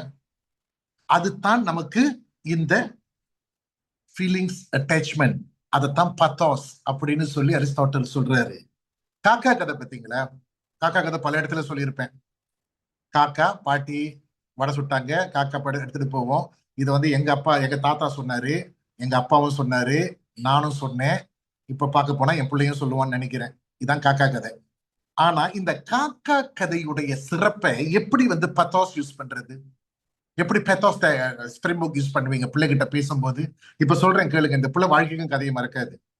இப்ப அந்த கதையை சொல்லிட்டோம் இல்லையா? பாட்டி வடை சுட்டாங்க, காக்கா எடுத்துச்சு, மரத்துல உட்காந்துச்சு, நரி வந்துச்சு, காக்கா நீங்க நல்லா பாடுவீங்கன்னு சொல்லிச்சு, வடை கீழே விழுந்துச்சு, நரி எடுத்துட்டு ஓடி போச்சு. இது கதை. இப்ப கதையை நான் சொல்றேன், நீங்க யோசிச்சு பாருங்க. உங்ககிட்ட யாராவது இந்த கதையை எப்படி சொல்லியிருக்காங்களா? இதான் pathos way of telling a story. பாட்டி வந்து வடை சுட்டாங்க இல்லையா? அவர் மிகப்பெரிய உழைப்பாளி. பாட்டி கிட்ட இருந்து நம்ம கத்துக்க வேண்டிய ஒரு விஷயம் என்ன? உழைப்பு. அந்த வயசுல கூட வடை சுட்டுருக்கு அந்த அம்மா. ஆனா மிகப்பெரிய உழைப்பாளி இல்லையா? சுட்ட வடைய காப்பாத்திக்க தெரியலையே. நீ எவ்வளவு சம்பாரிச்ச, எவ்வளவு உழைச்சங்கிறது முக்கியம் இல்லையே, அதை காப்பாத்துற திறமை உங்ககிட்ட இல்லையே, இழந்துட்டிய ஒரு வடைய. அப்ப பாட்டி is hard worker, but she is not a smart lady. அப்ப வாழ்க்கையில உழைச்சா மட்டும் போதாது, அறிவுபூர்வமாவும் நடந்து கொள்ள வேண்டும், சாதுரியம் வேண்டும். இல்லைன்னா இழந்துருவ எல்லாத்தையும். நீ ஆட்டையை போட்டு போயிடும் ஒரு காக்கா வந்து உன் வாழ்க்கையில. அதே மாதிரி காக்கா திருடிட்டு போச்சு, அது கெட்ட பழக்கம். திருடிட்டு உட்காரக்கூடாது. இப்ப மேல போய் மரத்துல உட்காந்துச்சு, கீழே நரி பார்த்திருக்கு. இது காக்காவுக்கு தெரியாது. மோரல் ஆஃப் த ஸ்டாரி என்ன? நீ எப்ப திருட்டு வேலை செய்யறியோ எங்கேயோ ஒருத்தவனை பார்த்துக்கிட்டு தான் இருக்கான். அதான் நிஜம். நீ தான் நினைக்கிற யாருக்கும் தெரியாதுன்னு. யாரும் ஒரு நரி பார்த்துக்கிட்டே இருக்கு. அப்ப இது வந்து உட்கார்ந்து இருக்கு. நரி வந்து சொல்லுது, காக்கா காக்கா நீங்க நல்லா பாடுவீங்க காக்கான்னு, ஒரு பாட்டு பாடுங்கன்னு. இது வாயை திறந்து பாடுது. எங்கேயாவது காக்காவுக்கு குரல் நல்லா இருக்குமா? இல்ல. ஆனா அது நல்லா இருக்குன்னு சொல்லுது நரி, இதுவும் பாடுது. வாழ்க்கையில என்ன கத்துக்கணும்? யாரு உங்ககிட்ட இல்லாத திறமையே இருக்குன்னு சொல்லி உங்களை புகழ்ந்து பேசிக்கிட்டு இருக்கானோ அவன் உன்னை எங்கேயோ தள்ளி விட்டுட்டு போறான். போலி புகழ்ச்சிக்கு நீ மயங்கி விட்டால் எல்லாத்தையும் இழக்க போற நீ. அப்ப நம்மளுடைய அருமை நமக்கு தெரிய வேண்டும். நம்ம எந்த லெவல்ல இருக்கோம், நம்ம குரல் எங்க இருக்கு, நம்ம பாடினா நல்லா இருக்குமா இல்லையா? தன்னுடைய திறமையை உணராதவன் வாழ்க்கையில் அனைத்தையும் இழந்து விடுவான் போலி புகழ்ச்சியில். அதே மாதிரி இது ஏன் பாடுச்சு? நீ திருடிட்டு உட்கார்ந்து இருக்க மரத்துல. திருடிக்கிட்டு உட்கார்ந்தா நீ என்ன செய்யணும்? வாயை மூடிக்கிட்டு உட்காரணும். திருடிக்கிட்டு இருந்தா நீ வாயை மூடணும். நீ எல்லாம் சபையில பேசக்கூடாது. இது அது மறந்துட்டு பேச இது சொல்லிச்சுன்னு சொல்லி பாடிக்கிட்டு இருக்கு. இதுதான் காக்கா கதை. இத இந்த ஆங்கிள் நீங்க பிள்ளைங்க கிட்ட சொன்னீங்கன்னு வச்சுங்களேன், கதையுடைய சாராம்சமும் புரியும், தமிழையும் பிள்ளைகள் மறக்காது. இதுதான் பெத்தாஸ் இமோஷனல் கான்செப்ட். அரிஸ்டாட்டல் எவ்வளவு பெரிய அறிவாளியா இருந்தா ஒரு கதையை எப்படி சொல்ல வேண்டுமோ அப்படி சொல்ல வேண்டும் என்று சொல்லியிருக்கிறார், மனதில் நிறுத்துவதற்கு. காணுமே, இவ்வளவு விஷயங்கள் இருக்கு இதுல. அதே மாதிரி இப்ப நம்ம என்ன செய்யணும்? ஒரு பெற்றோர்கள் என்ன பண்ணலாம் இந்த இடத்துல? Family bonding. குடும்பத்தோடு சேர்ந்து ஒரு நாளைக்கு ஒரு 5 நிமிஷமோ 10 நிமிஷமோ பிள்ளைகளோடு இப்பேற்பட்ட கருத்துக்களை தமிழில் பேசலாம். முயற்சி எடுத்தாவது பேசலாம். ஞாபகம் வச்சுங்க, நான் ஆரம்பத்துல சொன்னதே, நீ எவ்வளவு சிறப்பாக ஆங்கிலம் பேசினாலும், ஷேக்ஸ்பியரை விட நல்லா பேசினாலும், உன்னை உலகத்துல எந்த மூலையிலையும் வெள்ளக்காரன் யாரும் கூட மாட்டாங்க. கவலையே வேண்டாம். நீ ஏதோ அதை பேசுவதால் நம்மை உயர்வாக நீ நினைச்சுக்காத. அவர்களுடைய பார்வையில் நீ இன்னொரு மொழியைத்தான் பேசிக் கொண்டிருக்கிறாய். உன்னுடைய தமிழ் ஆங்கில அறிவுக்கு வேணா சலாம் போடுவாங்க சில பேர், ஆஹா இவ்வளவு அழகா இங்கிலீஷ் பேசுறீங்கடான்னு. ஆனா உன் ஐடென்டிட்டி மாறாது. சோ ஒருத்தர் நம்மளை பாராட்டிட்டாங்கிறது நம்மளுக்கு காம்ப்ளிமெண்ட்ஸ், அது நம்மளோட ஐடென்டிட்டி கிடையாது. ரெண்டையும் போட்டு மிஸ்டேக் பண்ணிக்காதீங்க. மொழி என்பது அறிவு, அவ்வளவுதான். உணர்ச்சியோடு வரும்போது தான் அது தாய்மொழி. அப்ப அதை பேசணும். நிறைய கேம்ஸ் விளையாடலாம் பிள்ளைங்க கூட சேர்ந்து. நிறைய கேம்ஸ், தமிழ் கேம்ஸ் விளையாடலாம். தமிழ் எழுத்துக்கள் நீங்க இன்டர்நெட்ல போய் தமிழ் கேம்ஸ் டைப் பண்ணாலே அவ்வளவு இருக்கு, நான் சொல்ல வேண்டாம். எழுத்து, தமிழ்ல எழுத்தை கூட்டு படிதல், ஒரு வார்த்தையை பிரித்து பார்த்தல், ஒரு வார்த்தையை சேர்த்து பார்த்தல், அதுல இருக்கக்கூடிய பொருள், இதையெல்லாம் ஒரு 10 நிமிஷம் பேசி பாருங்களேன். ஒரு வாரம் தாங்க கஷ்டமா இருக்கும். 1 மாசம் 2 மாசத்துல பார்த்தா பிள்ளைக்கு சரளமா வாயில வந்துடும் அந்த தமிழ் வார்த்தைகள், தமிழ் ஆர்வம். டிஸ்கஷன், தமிழ்ல டிஸ்கஷன் பண்ணுங்க. பேத்தோஸ், உணர்ச்சிகள், கலந்துரையாடல் செய்யுங்க தமிழ்ல. ஏதாவது ஒரு டாபிக் எடுத்துக்கங்க, சரி நம்ம பேசி பார்ப்போமா, வாங்க தமிழ்ல பேசுவோம் அப்படின்னு சொல்லி சும்மா பேசி பாருங்க. பிள்ளைங்களோட உட்காந்து நீங்களும் பேசி பாருங்க. பிள்ளைகளுக்கு அந்த ஈர்ப்பு வரும். பிள்ளைகளை தமிழ்ல பேசணும் தமிழ்ல பேசணும்னு சொன்னா நடக்காதுங்க. நீ எதை செய்கிறாயோ அதைத்தான் குழந்தை செய்ய போகுது வீட்டுல. என்கிட்ட கவுன்சிலிங்ல பல பேர் சொல்லுவாங்க, சார் என் பையன் புக்கே படிக்க மாட்டான், என்ன பண்றது? ரொம்ப எளிமை. நீங்க என்ன பண்ணுங்க, தினைக்கும் 7 மணி ஆயிடுச்சுன்னா நீங்களும் உங்க புருஷனும் ஆளுக்கு ஒரு புக் எடுத்து உட்காந்துருங்க, படிங்க. ஒரு 2 நாள் கழிச்சு பாருங்க, புள்ள தானா ஒரு புக்கோட உட்காந்துருக்கும். அவ்வளவுதான். நீங்க படிக்க மாட்டீங்க, புள்ள கிட்ட போய் புக்கு படி புக்கு படி, அது எங்க இருந்து படிக்க போகுது? Children don't follow words, remember. Child psychology படிச்சவங்களுக்கு தெரியும், குழந்தைகள் வார்த்தைகளை கேட்காது, குழந்தை நீ என்ன செய்கிறாயோ அதை பார்க்கும். ஏன்னா ஒரு ஒரு குழந்தைக்கும் அவங்க அப்பா அம்மா தான் ஹீரோ அண்ட் ஹீரோயின். அந்த ஹீரோ ஹீரோயின் செய்யறது அவங்களுக்கு ரொம்ப முக்கியமா படம். அதான் நீ எப்பேற்பட்ட எக்ஸாம்பிள்ல வாழ்ந்துகிட்டு இருக்கேங்கிறது சம்டைம்ஸ் ரொம்ப முக்கியம். அதே மாதிரி ஸ்டாரி டெல்லிங் மாதிரி செய்யலாம், கதை சொல்லுதல். கதை இப்ப காக்கா கதை சொன்னமே, அந்த கதையை அப்படியே மீனிங்கோட மாற்றி சொல்லலாம். இப்படி ஒரு ஒரு கதையும் மாத்தலாம். வேடனும் புறாவும், இதுல நிறைய கதை இருக்கு. ஔவையார் கதை இருக்கு, காளமேக புலவர் கதை இருக்கு, ஆறுபடை கதைகள் இருக்கு, புராண கதைகள் இருக்கு, இவ்வளவோ கதை இருக்கு இல்லையா? அந்த கதையெல்லாம் தமிழ்ல உட்காந்து நீங்க சொல்லும் போது உணர்ச்சி பெத்தாஸ் வேலை செய்யும், இமோஷன்ஸ் வேலை செய்யும், சப்கான்சியஸ் மைண்ட்ல பதியும். அந்த மொழி மீது அவர்களுக்கு ஒரு ஆர்வம் ஏற்பட்டுவிடும். அதே மாதிரி முதல்ல நான் சொன்ன மாதிரி தமிழ் நிகழ்ச்சிகளுக்கெல்லாம் அழைச்சிக்கிட்டு போங்க.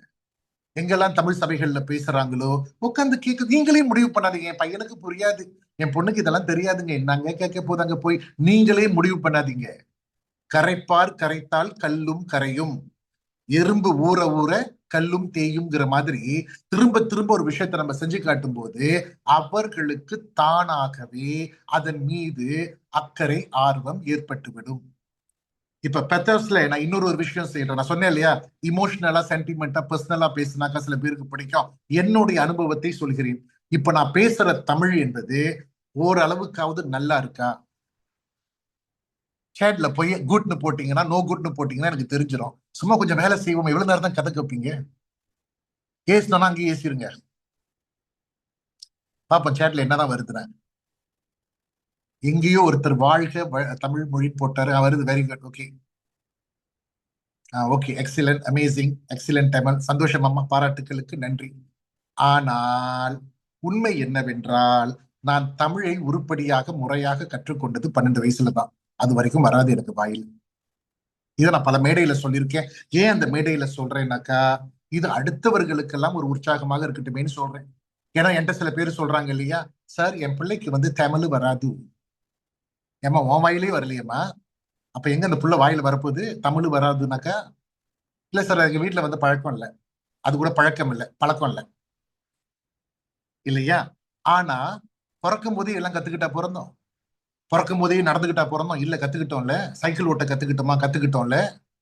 பேசுறதுக்கு கத்துக்கிட்டோமா? இப்ப வாழ்க்கையே நல்லா பேசுறோம்ல. அப்ப அதெல்லாம் மட்டும் கத்துக்க முடியுது, தமிழ் மட்டும் நம்மளால கத்துக்க முடியாம போயிட போகுது. இல்லையா? அப்ப நான் எப்படி அந்த தமிழை கற்றுக்கொண்டேன் என்றால் அதுதான் நாடகம் வழி. ஒரு 12 வயசு இருக்கும்போது நாடகத்துறைக்கு போனேன்.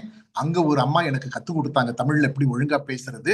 அங்கிருந்து அந்த நாடகத்தோடு சேர்ந்து தமிழோடு சேர்ந்து தமிழ் ஆர்வமும் எனக்கு வந்தது. அதுக்கப்புறம் நான் ஒரு 1999ல இருந்து 2013 வரைக்கும் குறிக்கோளாக ஒரு விஷயத்தை வைத்துக் கொண்டேன். நான் கற்றுக்கொண்ட இந்த நாடகத்தை பள்ளிக்கூடங்களில் மாணவர்களுக்கு செய்வேன்னு சொல்லிட்டு நான் செஞ்சுக்கிட்டு இருந்த கவர்மெண்ட் வேலையை ரிசைன் பண்ணிட்டு தமிழ் பள்ளிக்கூடங்களுக்கு தமிழ் ஸ்கூலுக்கு போய் அங்க எத்தனை பிள்ளைங்களுக்கு நாடகத்தை கற்றுக் கொடுக்க முடியுமோ கற்றுக் கொடுத்துக்கிட்டு இருந்தேன். ஏன்னா அது நம்பிக்கையை ஊட்டும், மொழியை வளர்க்கும், சிந்தனையை எழுப்பும், மனோசக்தியை தூண்டும். அப்படிங்கிறத நான் 12 வருஷம் எடுத்துக்கிட்டேன். 12 வருஷத்துக்குள்ள நான் இதை செய்வேன். நான் அந்த 12 வருஷத்துல முடியும் போது இன்னும் 4-5 கம்பெனிஸ் அதை செய்யணும். எப்ப அவங்க ஆரம்பிக்கிறாங்களோ நான் அங்க இருந்து வெளியாயிடுவேன் அப்படின்னு சொல்றதுக்காக தான் ஆரம்பிச்சேன். ஏன்னா அந்த டைம்ல யாரும் அதை செய்யல. அங்க இருந்து வந்தது அந்த தமிழ் ஆர்வம். அதே மாதிரி உங்களுடைய பிள்ளைகளுக்கு நீங்க அதை இன்ட்ரோடியூஸ் பண்ணி விட்டீங்கன்னா நல்லா சிறப்பாக பேசுவார்கள். டவுட்டே வேண்டாங்க, நல்லா செய்வாங்க. நாடக வகுப்புகளுக்கு அனுப்பி விடுங்க. ஸ்பீச் அண்ட் டிராமாலாம் இன்னைக்கு எங்க பார்த்தாலும் நடக்குது. நிறைய தமிழ் பயிலரங்குகள், நாடக பயிலரங்குகள் நடக்குது. அதுல சேர்த்து விடுங்க. அந்த காலத்துல சொல்லுவாங்க நாடகம் எல்லாம் போனா, கூத்து எல்லாம் போனா பிள்ளைங்க கெட்டு போயிடும் கூத்தாடியா இருக்கிறதுக்குன்னு. கூத்தாடி ஆக வேண்டும், கெட்டு போகணும்னா அதுக்கு நாடகம் தேவையில்லை. எங்க போனாலும் கெட்டு போலாம்.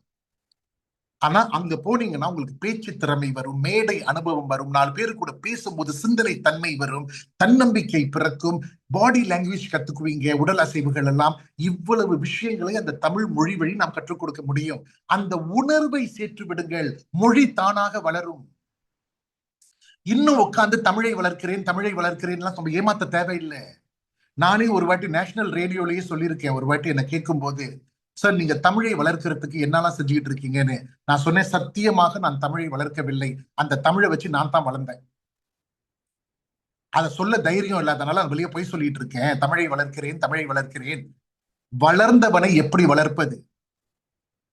முழுமையாக வளர்ந்தவள் என்னுடைய தாய், தமிழ் தாய். அவளை நான் இப்ப என்னத்தை வளர்க்க போறேன்? அவளை கெடுக்காம இருந்தாலே போதும். அப்ப வளர்ந்தவர்களை எப்படி வளர்க்க முடியும்? அவள் முழுமை, she is the whole.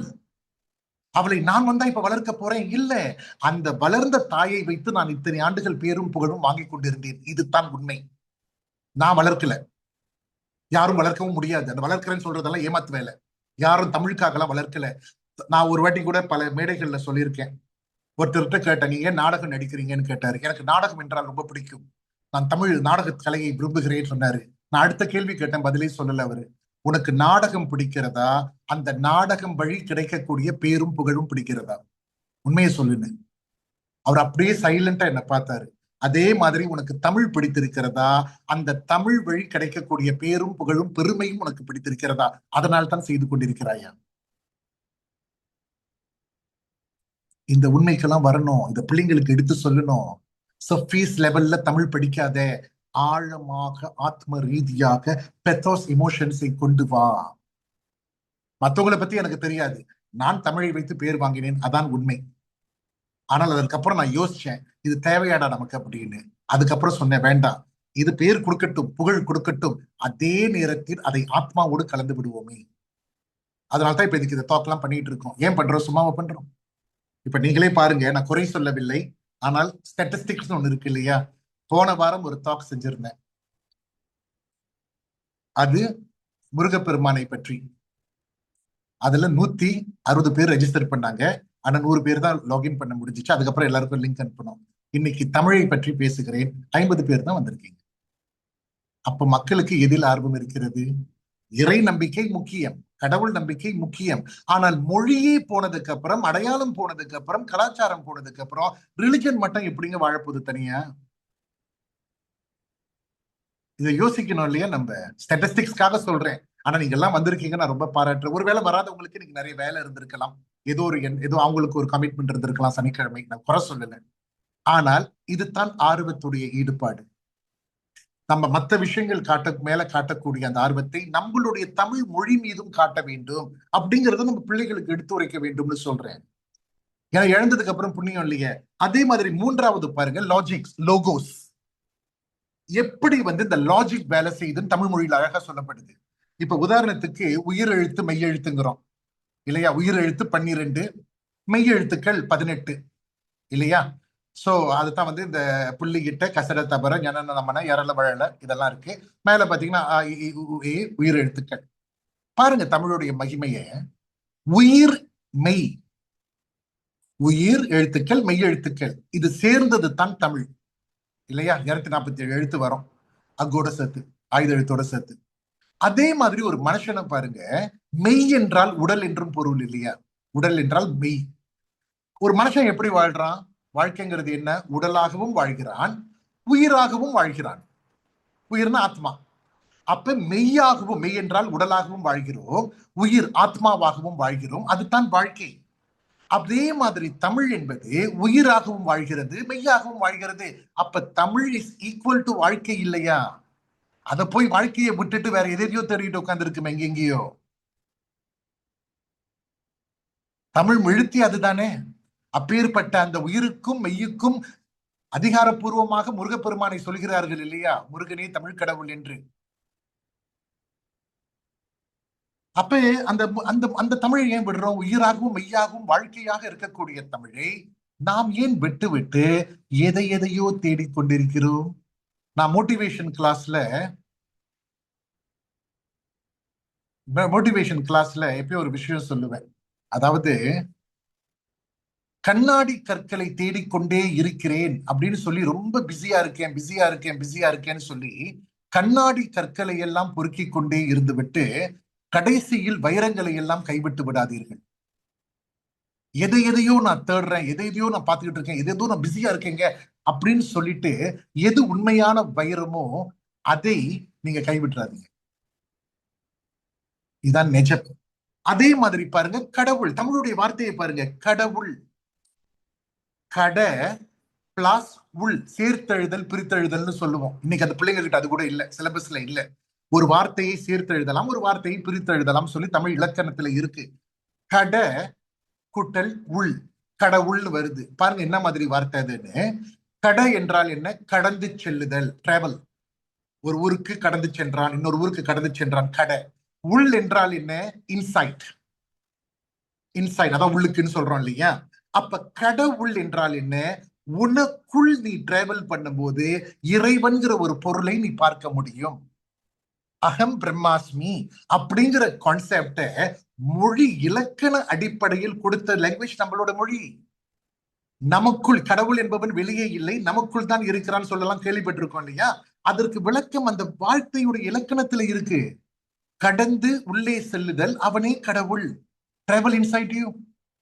அதே மாதிரி பாருங்க, கோயில். நம்மளால சொல்றோம் இல்லையா, கோயிலுக்கு போறோம் கோயிலுக்கு போறோம். கோயில்னா என்ன? கோ கூட்டல் இல். கோ என்றால் உயர்ந்த ஸ்தானத்தில் இருப்பவன், மன்னன். மன்னன் என்றால் கோ, இறைவனை கோ என்று சொல்வோம். இல் என்றால் இல்லம், இல்லம்னா வீடு. அப்ப கடவுள் இருக்கக்கூடிய இல்லம், வீடு கோயில். வார்த்தையே பொருளாக அமையக்கூடிய தன்மை நம்ம தமிழ் மொழியில இருக்குங்க. இது வேற எங்கேயும் கிடையாது. ஒரு வார்த்தையை பிரித்து எழுதினால் வேறு பொருள், சேர்த்து எழுதினால் ஒரு பொருள், இப்படி எல்லாம் நிறைய பண்ண முடியும் அந்த தமிழ்ல இலக்கணத்துல. அதாவது பேச்சு நடைக்காக சொல்றேன், இலக்கண குறிப்புக்கு வராது, பேச்சுக்காக சொல்றேன். அறிவில்லாதவன் அப்படின்னு ஒருத்தனை சொன்னா கோபம் வந்துடும் இல்லையா? இது இரண்டா பிரிச்சு பாருங்க. ஒன்று அறிவு இல்லாதவன், கோபம் வந்துடும் அவனுக்கு, என்னை பார்த்து முட்டாளுங்கிறியான்னு. அப்படியே திருப்புங்க தமிழ்ல, அறிவில் ஆதவன், அறிவில் சூரியனை போன்றவன். அப்போ ஒருத்தனை ஏசிட்டு அப்படியே திருப்பிடலாம் வாழ்க்கைய. இல்லைங்க, நீங்க அறிவுல சூரியன் மாதிரின்னு சொன்னீங்க, அதான் அறிவில்லாதவன் அப்படின்னு சொல்லிட்டு போயிடலாம். இப்ப இதெல்லாம் வந்து லாஜிக்ஸ் தமிழ்ல இருக்கக்கூடிய அந்த குறிப்பு பிள்ளைங்கிட்ட இப்படி காட்டணும். பாரு, தமிழ்ல வந்து எவிடென்ஸா இப்படி எல்லாம் இருக்கு, நம்ம போய் சொல்லல, எவிடென்ஸா இப்படி இருக்கு பாரு. அதே மாதிரி பாருங்க, தமிழ்ல வந்து திருப்புகழ் கேள்விப்பட்டிருப்பீங்க, பெரிய புராணம் இதெல்லாம் கேள்விப்பட்டிருப்பீங்க. அதே மாதிரி திருமுறைகள். திருமுறைகள் மொத்தம் 12 இல்லையா? 12 12 கதைகள் இருக்கு, 12 வாசகங்கள் இருக்கு. அதுல முதல் வாசகம் தான் திருஞான சம்பந்தர் எழுதிய தேவாரம். ஓகேயா? இது எப்ப? 7ஆம் நூற்றாண்டுல எழுதப்பட்டது. முதல் பாட்டு என்ன? தோடுடைய செவியன். அப்பனா ஒரிஜினல் முதல் வார்த்தை வந்து தோ. தோடுடைய செவியன். அம்மா கிட்ட தாய்ப்பாலை குடிச்சிட்டு பாடினாரு, ஞானப்பாலை குடிச்சிட்டு தோன்னு. அப்ப தோ என்பது ஓங்கார ஓசை. அ ஆ இ ஈ உ ஊ ஏ ஏ ஓ. ஓ இருக்குல்ல, அதான் தோடுடைய ஓல ஆரம்பிக்குது. அதுக்கப்புறம் அந்த திருமுறையில கடைசி புராணம் வந்து பெரிய புராணம். அதை செய்கிழார் எழுதினார். எப்ப? 11வது நூற்றாண்டுல, 400 ஆண்டுகளுக்கு பிறகு. 400 வருஷம் இவங்க எல்லாம் போயிட்டாங்க. யாரு? திருஞான சம்பந்தர், அப்பர், இவங்க எல்லாம் காலம் முடிஞ்சு போச்சு. அப்ப செய்கிழார் எழுதி கடைசி அந்த திருமுறையில, அந்த பெரிய புராணத்துல கடைசி லைன் என்ன சொல்றாருன்னா, அடியார்வர் வான்புகழ் நின்றது எங்கும் நிலவி உலகமெல்லாம். சிவனுடைய அடியார்களுடைய புகழ் உலகமெல்லாம் நீடுலி நிக்குமா. கடைசி வார்த்தை உலகமெல்லாம். எங்க முடியுது? உலகமெல்லாம். இம். வார்த்தை எங்க ஆரம்பிச்சிச்சு? ஓ. ஓ கடைசி முடிகிறது இம். ஓம். எப்ப? 400 வருஷத்துக்கு முன்னே திருஞான சம்பந்தர் எழுதியது ஓல ஆரம்பிச்சு, 400 வருஷத்துக்கு அப்புறம் திருமுறை முடிவது இம்ங்கிற வார்த்தையில. அப்ப அந்த திருமுறைங்கிறது என்ன? சிவபெருமானை வர்ணித்து பாடக்கூடிய புத்தகம், சிவன் அடியார்களை புகழ்ந்து பாடக்கூடிய புத்தகம் தான் இந்த திருமுறை. ஓம் எனும் பிரணவ மந்திரம் உள்ளுக்கு சிவனுடைய வரலாறை அடக்கி வைத்தார்கள். தமிழ். இதெல்லாம் நம்ம பிள்ளைங்களுக்கு தெரியுமாங்க? இதெல்லாம் நம்ம பிள்ளைங்களுக்கு எடுத்து சொல்லணும் இல்லையா? இது ஸ்பிரிச்சுவல் கிடையாது, இது ரிலிஜன் கிடையாது. சார் இந்துவிசமா பேசுறீங்க? எந்த இந்துவிசமும் பேசல. மொழியை பற்றி பேசிக் கொண்டிருக்கிறேன் இந்த இடத்துல. மொழியுடைய அருமையை பற்றி பேசிக் கொண்டிருக்கிறேன். இப்பேற்பட்ட இதைத்தான் லோகோஸ், லாஜிக்னு சொல்றோம். எவிடென்ட்டா நம்ம ப்ரூஃப் பண்றோம். பாருங்க, இப்படியெல்லாம் இருக்கிறது. இந்த மாதிரி ஒரு தமிழ் மொழியை நம்ம பிள்ளைங்க கிட்ட கணக்கா கொண்டு போய் சேர்த்தோமே ஆனால், நம்ம ஏங்க ரோடு ரோடா கூவி கூவி அதை வித்துக்கிட்டு ஃபாஸ்ட் பண்ணிட்டு இருக்க வேண்டிய சூழ்நிலை ஏற்பட போகுது? இந்த கண்ணாடி கற்கள் விற்கிறாங்க பாத்தீங்களா, அவங்கதான் எல்லா பசாமாலாமலையும் கூவி கூவி வித்துக்கிட்டு இருப்பான். சார் கல் வாங்குறீங்களா சார்? கல் வாங்குறீங்களா சார்? கல் நல்லா இருக்கு சார், வாங்கிங்க சார் அப்படிம்பான். ஆனா இந்த டைமண்ட் விற்கிறான் பாத்தீங்களா, அவன் எந்த ரோட் சைட்லயும் கடை போட மாட்டான். எல்லாரும் அவனை தேடிக்கிட்டு போய் அதை வாங்க முயற்சி பண்ணுவாங்க. அதான் டைமண்ட்.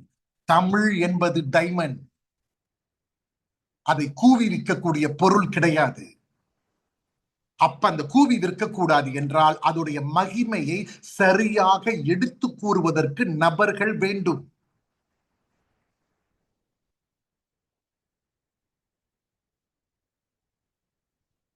நான் இன்னும் நிறைய பேசுவேன், ஆனா வேண்டாம். சில நேரங்கள்ல சில விஷயங்கள்லாம் சொன்னா பல பேருக்கு கஷ்டமாக போய்விடும். அதனால நான் வேண்டாம்னு பேசாம இருப்பேன் சில நேரத்துல. சில வேலைகள்லாம், சில பேர் செய்யற வேலைகளை எல்லாம் பார்த்தால் மனதுக்கு வருத்தமாக, வேதனையாக, ஆத்திரமாக இருக்கிறது. நம் மொழியுடைய நிலைமை இப்படி ஆகிவிட்டதா என்று.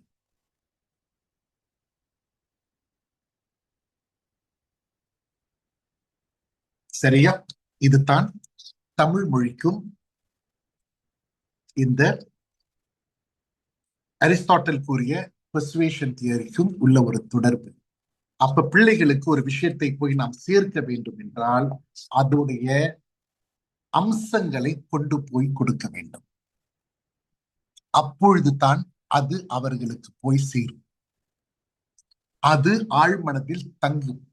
அதை அவர்கள் வாழ்க்கை முழுக்க பயன்படுத்தி கொண்டு அடுத்த சந்ததியினருக்கு அவங்க கொண்டு போயிடுவாங்க. நம்ம கொண்டு போக வேண்டும். இப்படி நிறைய விஷயங்கள் இருக்குங்க தமிழ்ல. நகைச்சுவையாக சொல்லணும்னா கூட சில விஷயங்கள் சொல்லலாம். கண்ணதாசன் வாழ்க்கையில, வாலியுடைய வாழ்க்கையில, அப்படியெல்லாம் நிறைய சொல்லலாம். தமிழுடைய மகிமைக்காக சொல்றது சொல்லியிருப்பேன் நான் வந்து எங்கேயாவது. சில பேர் புதுசாலாம் வந்திருக்கீங்களே.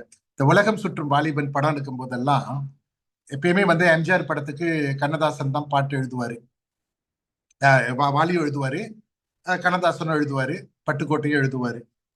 அப்ப உலகம் சுற்றும் வாலிபன் படம் எடுக்கும்போது எம்ஜிஆர் வந்து வாலி கிட்ட பாடல்களை கொடுக்கல. கண்ணதாசன் பாத்துக்கிட்டாரு, பட்டுக்கோட்டையெல்லாம் பாட்டுக்கிட்டாங்க. வாலிக்கு ஒரு வருத்தம் தான், என்னடா நம்ம இவ்வளவு பெரிய படம், பட்ஜெட் படம் எடுக்கிறாங்க, நம்மளும் ஒரு பாட்டு எழுத கூப்பிடலையான்னு.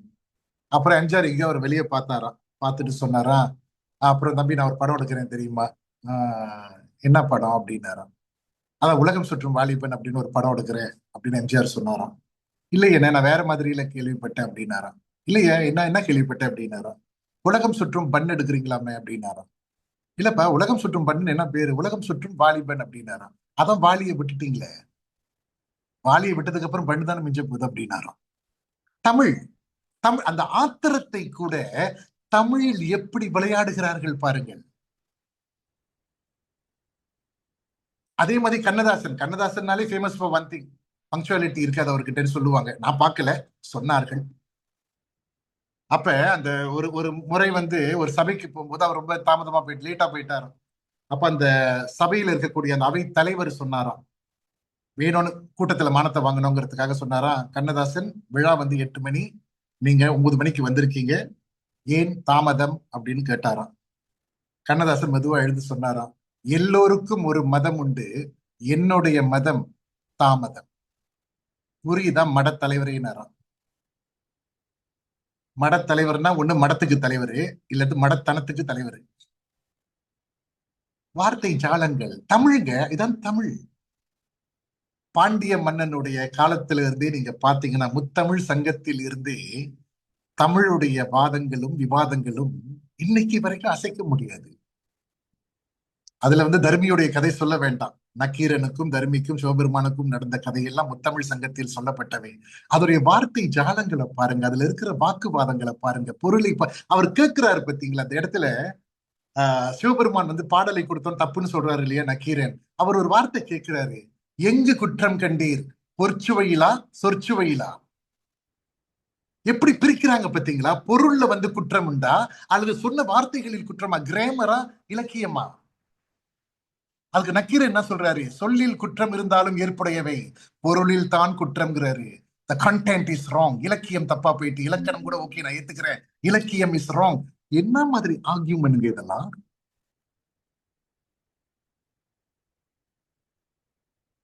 அப்பேற்பட்ட மொழியை நாம் வைத்துக் கொண்டு இன்று செய்யும் வேலைகளை எல்லாம் பார்க்கும்போது சற்று வருத்தமாக இருக்கிறது.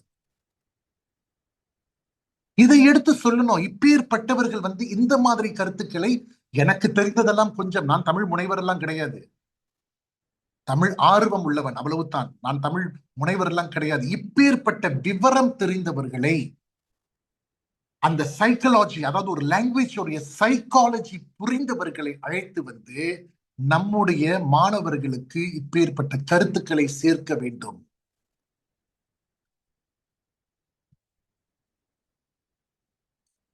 நோக்கம் என்பது என்ன? ஒரு தமிழ் அரங்கின் நோக்கம் எதுவாக இருக்க வேண்டும்? வந்திருக்கிற அத்தனை பேரும் அவன் எப்பேற்பட்ட புலவனாக இருந்தாலும் அந்த அரங்கை விற்று புறப்படும் போது இப்பொழுது தெரிந்ததை விட அவனுக்கு அதிகமாக தமிழை பற்றி தெரிய வேண்டும். அது ஒரு பிரைமரி ஒன் பிள்ளையா இருந்தாலும் சரி, ப்ரொஃபஸரா இருந்தாலும் சரி, அதுதான் அரங்குகளின் நோக்கமாக இருக்க வேண்டுமே ஒழிய வேறு நோக்கம் இருக்கக்கூடாது. அதுதான் மொழியின் சிறப்பு, மொழியுடைய அரங்கு அதுதான். பட்டிமன்றம் எல்லாம் அதற்காகத்தான் ஆரம்பிக்கப்பட்டது அந்த காலங்களில். இன்னைக்குதான் பட்டிமன்றம் ஒரு சோசியல் தீம்ல போயிடுச்சு. அந்த காலத்துல பட்டிமன்றம்ங்கிறதே வந்து தமிழ் ஆர்வலர்கள் கலந்து கொண்ட விஷயம், தமிழ் விவாதங்கள் நடந்த மேடைகள் அதெல்லாம். அப்பேற்பட்ட பாண்டிய நாட்டு சபைகளில் எல்லாம் நம்ம முன்னோர்கள் பேசியிருக்காங்க, புலவர்கள் எல்லாம். நம்ம அந்த லெவலுக்கு போக வேண்டாம், ஆனா அதோடைய பெருமைகளை நம்ம பிள்ளைங்க கிட்ட எடுத்து சொல்லலாம் இல்லையா? இப்படி எல்லாம் இருந்திருக்குடா. சேரன், சோழன், பாண்டியன். செல்வ செழிப்போடு இருந்ததால் அவன் சோழன், பண்டைய காலத்தில் இருந்ததால் அவன் பாண்டியன், கேரள பிள்ளைகளாக இருந்ததால் அவன் சேரன். அதுக்கே காரணம் பேர் தானே.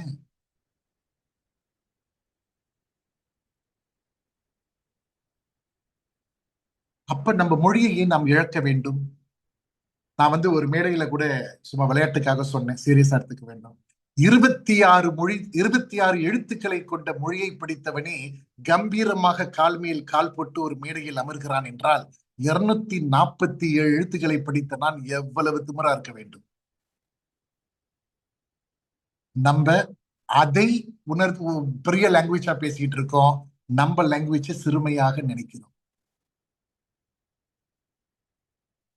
இது பல இடத்துல நான் சொல்லுவேன், சில விஷயங்கள் நான் பிராங்கா சொல்லுவேன்.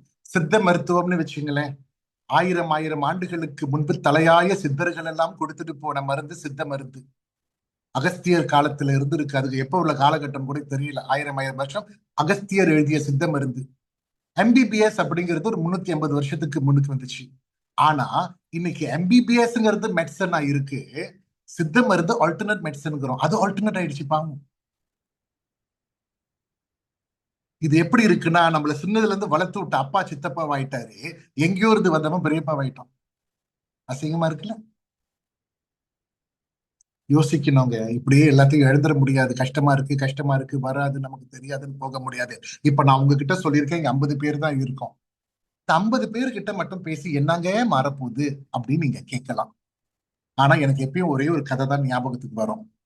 ஒரு கடற்கரை ஓரமா பல ஸ்டார்ஃபிஷ் கரைக்கு வந்துருச்சு. தண்ணி இல்லைன்னா செத்து போயிடும். அது அப்படியே அலை அடிச்சு முன்னுக்கு கரைக்கு வந்துட்டு திரும்பி போக முடியாது அதுக்கு. அங்க இருந்த ஒரு பையன் என்ன பண்ணியிருக்கான், ஒரு ஒரு ஸ்டார்ஃபிஷையா எடுத்து தண்ணியில போட்டிருக்கான், இது வாழ்ந்துட்டு போட்டுமே. அங்க இருந்து ஒரு பெரியவர் கேட்டாரா, தம்பி இங்க லட்சக்கணக்கான ஸ்டார்ஃபிஷ் இருக்குப்பா, நீ எத்தனை ஸ்டார்ஃபிஷ் எடுத்து தண்ணியில போட போற, ஏன் வீண் வேலை செஞ்சுக்கிட்டு இருக்கேன்னு. அந்த பையன் என்ன பண்ணியிருக்கான், ஒரே ஒரு ஸ்டார்ஃபிஷை எடுத்து திரும்பி கடல்ல போட்டான். போட்டுட்டு ஒரு வார்த்தை சொன்னானா, இந்த ஸ்டார்ஃபிஷோட வாழ்க்கையில நான் ஒரு மாற்றத்தை செய்து விட்டேன். நாளைக்கு இந்த ஸ்டார்ஃபிஷ் இன்னொரு ஸ்டார்ஃபிஷ் கூட சேர்ந்து நிறைய குழந்தைகள் பிறந்தால் அதுங்க எல்லாம் உயிரோட தானே வாழப்போகுது. அதனால் நீ எந்த நல்ல காரியங்களை செய்கிறாயோ, ஒரு நபருக்கு செய்தாலும் அதை ஒருவனுக்கு செய், அவன் பரப்பி விடுவான். ராமகிருஷ்ண பரமாம்சர் என்பவர் மிகப்பெரிய கடல், அறிவு கொழுந்து. ஆனால் அவர் எல்லார்கிட்டையுமா உட்கார்ந்து கதை சொன்னாரு? இல்ல. ஒரே ஒரு விவேகானந்தன் கிடைத்தார். உலகத்துக்கே ராமகிருஷ்ணா மிஷன் இன்னைக்கு 116 கண்ட்ரியில 180 வருஷத்துக்கு அப்புறம் வாழ்ந்துகிட்டு இருக்கு. அப்ப it is not how many people you are talking to, talk to the right 1%. அந்த right 1% will bring it to the whole world. புத்த இன்னைக்கு பௌதிக மதம்னு சொல்றேமே, புத்தருடைய பௌதிக மதம். புத்தர் முதல்ல sermon கொடுத்தது எத்தனை பேர்கிட்ட? சரணாத்துல 5 பேர்கிட்ட தான் கொடுத்தாரு. பௌதிக மதம் 5 பேர்கிட்ட மட்டும் தான் சொல்லப்பட்டது. புத்தர் 5 பேருக்கு தான் சரணாத்துல பௌதிக போதனை நடத்தினார். அந்த 5 பேர் தான் உலகம் முழுக்க அதை பரவி விட்டு 4000 ஆண்டுகளாக பௌதிக மதம் இருக்கிறது. அப்ப remember, it is not the crowd and the mass that matters, it is the quality person that you are hanging with. அந்த ஒருத்தனுக்கு செய்ய போதும், அவன் சரியான ஆளா இருந்தா உலகத்துக்கு செஞ்சுட்டு போயிடுவான்.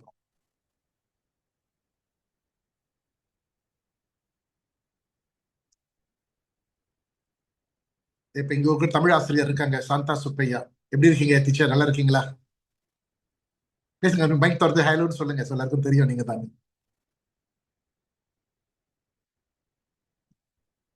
முடியுதா? மைக் ஆன் பண்ண முடியுதா?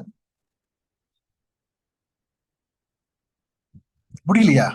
அப்படின்னு ஒரு சீக்ரெட்டான டிவைஸ் வச்சிருக்கீங்க. இருங்க, நான் இங்க இருந்து ஆன் பண்ண முடியுதான்னு பாக்குறேன்.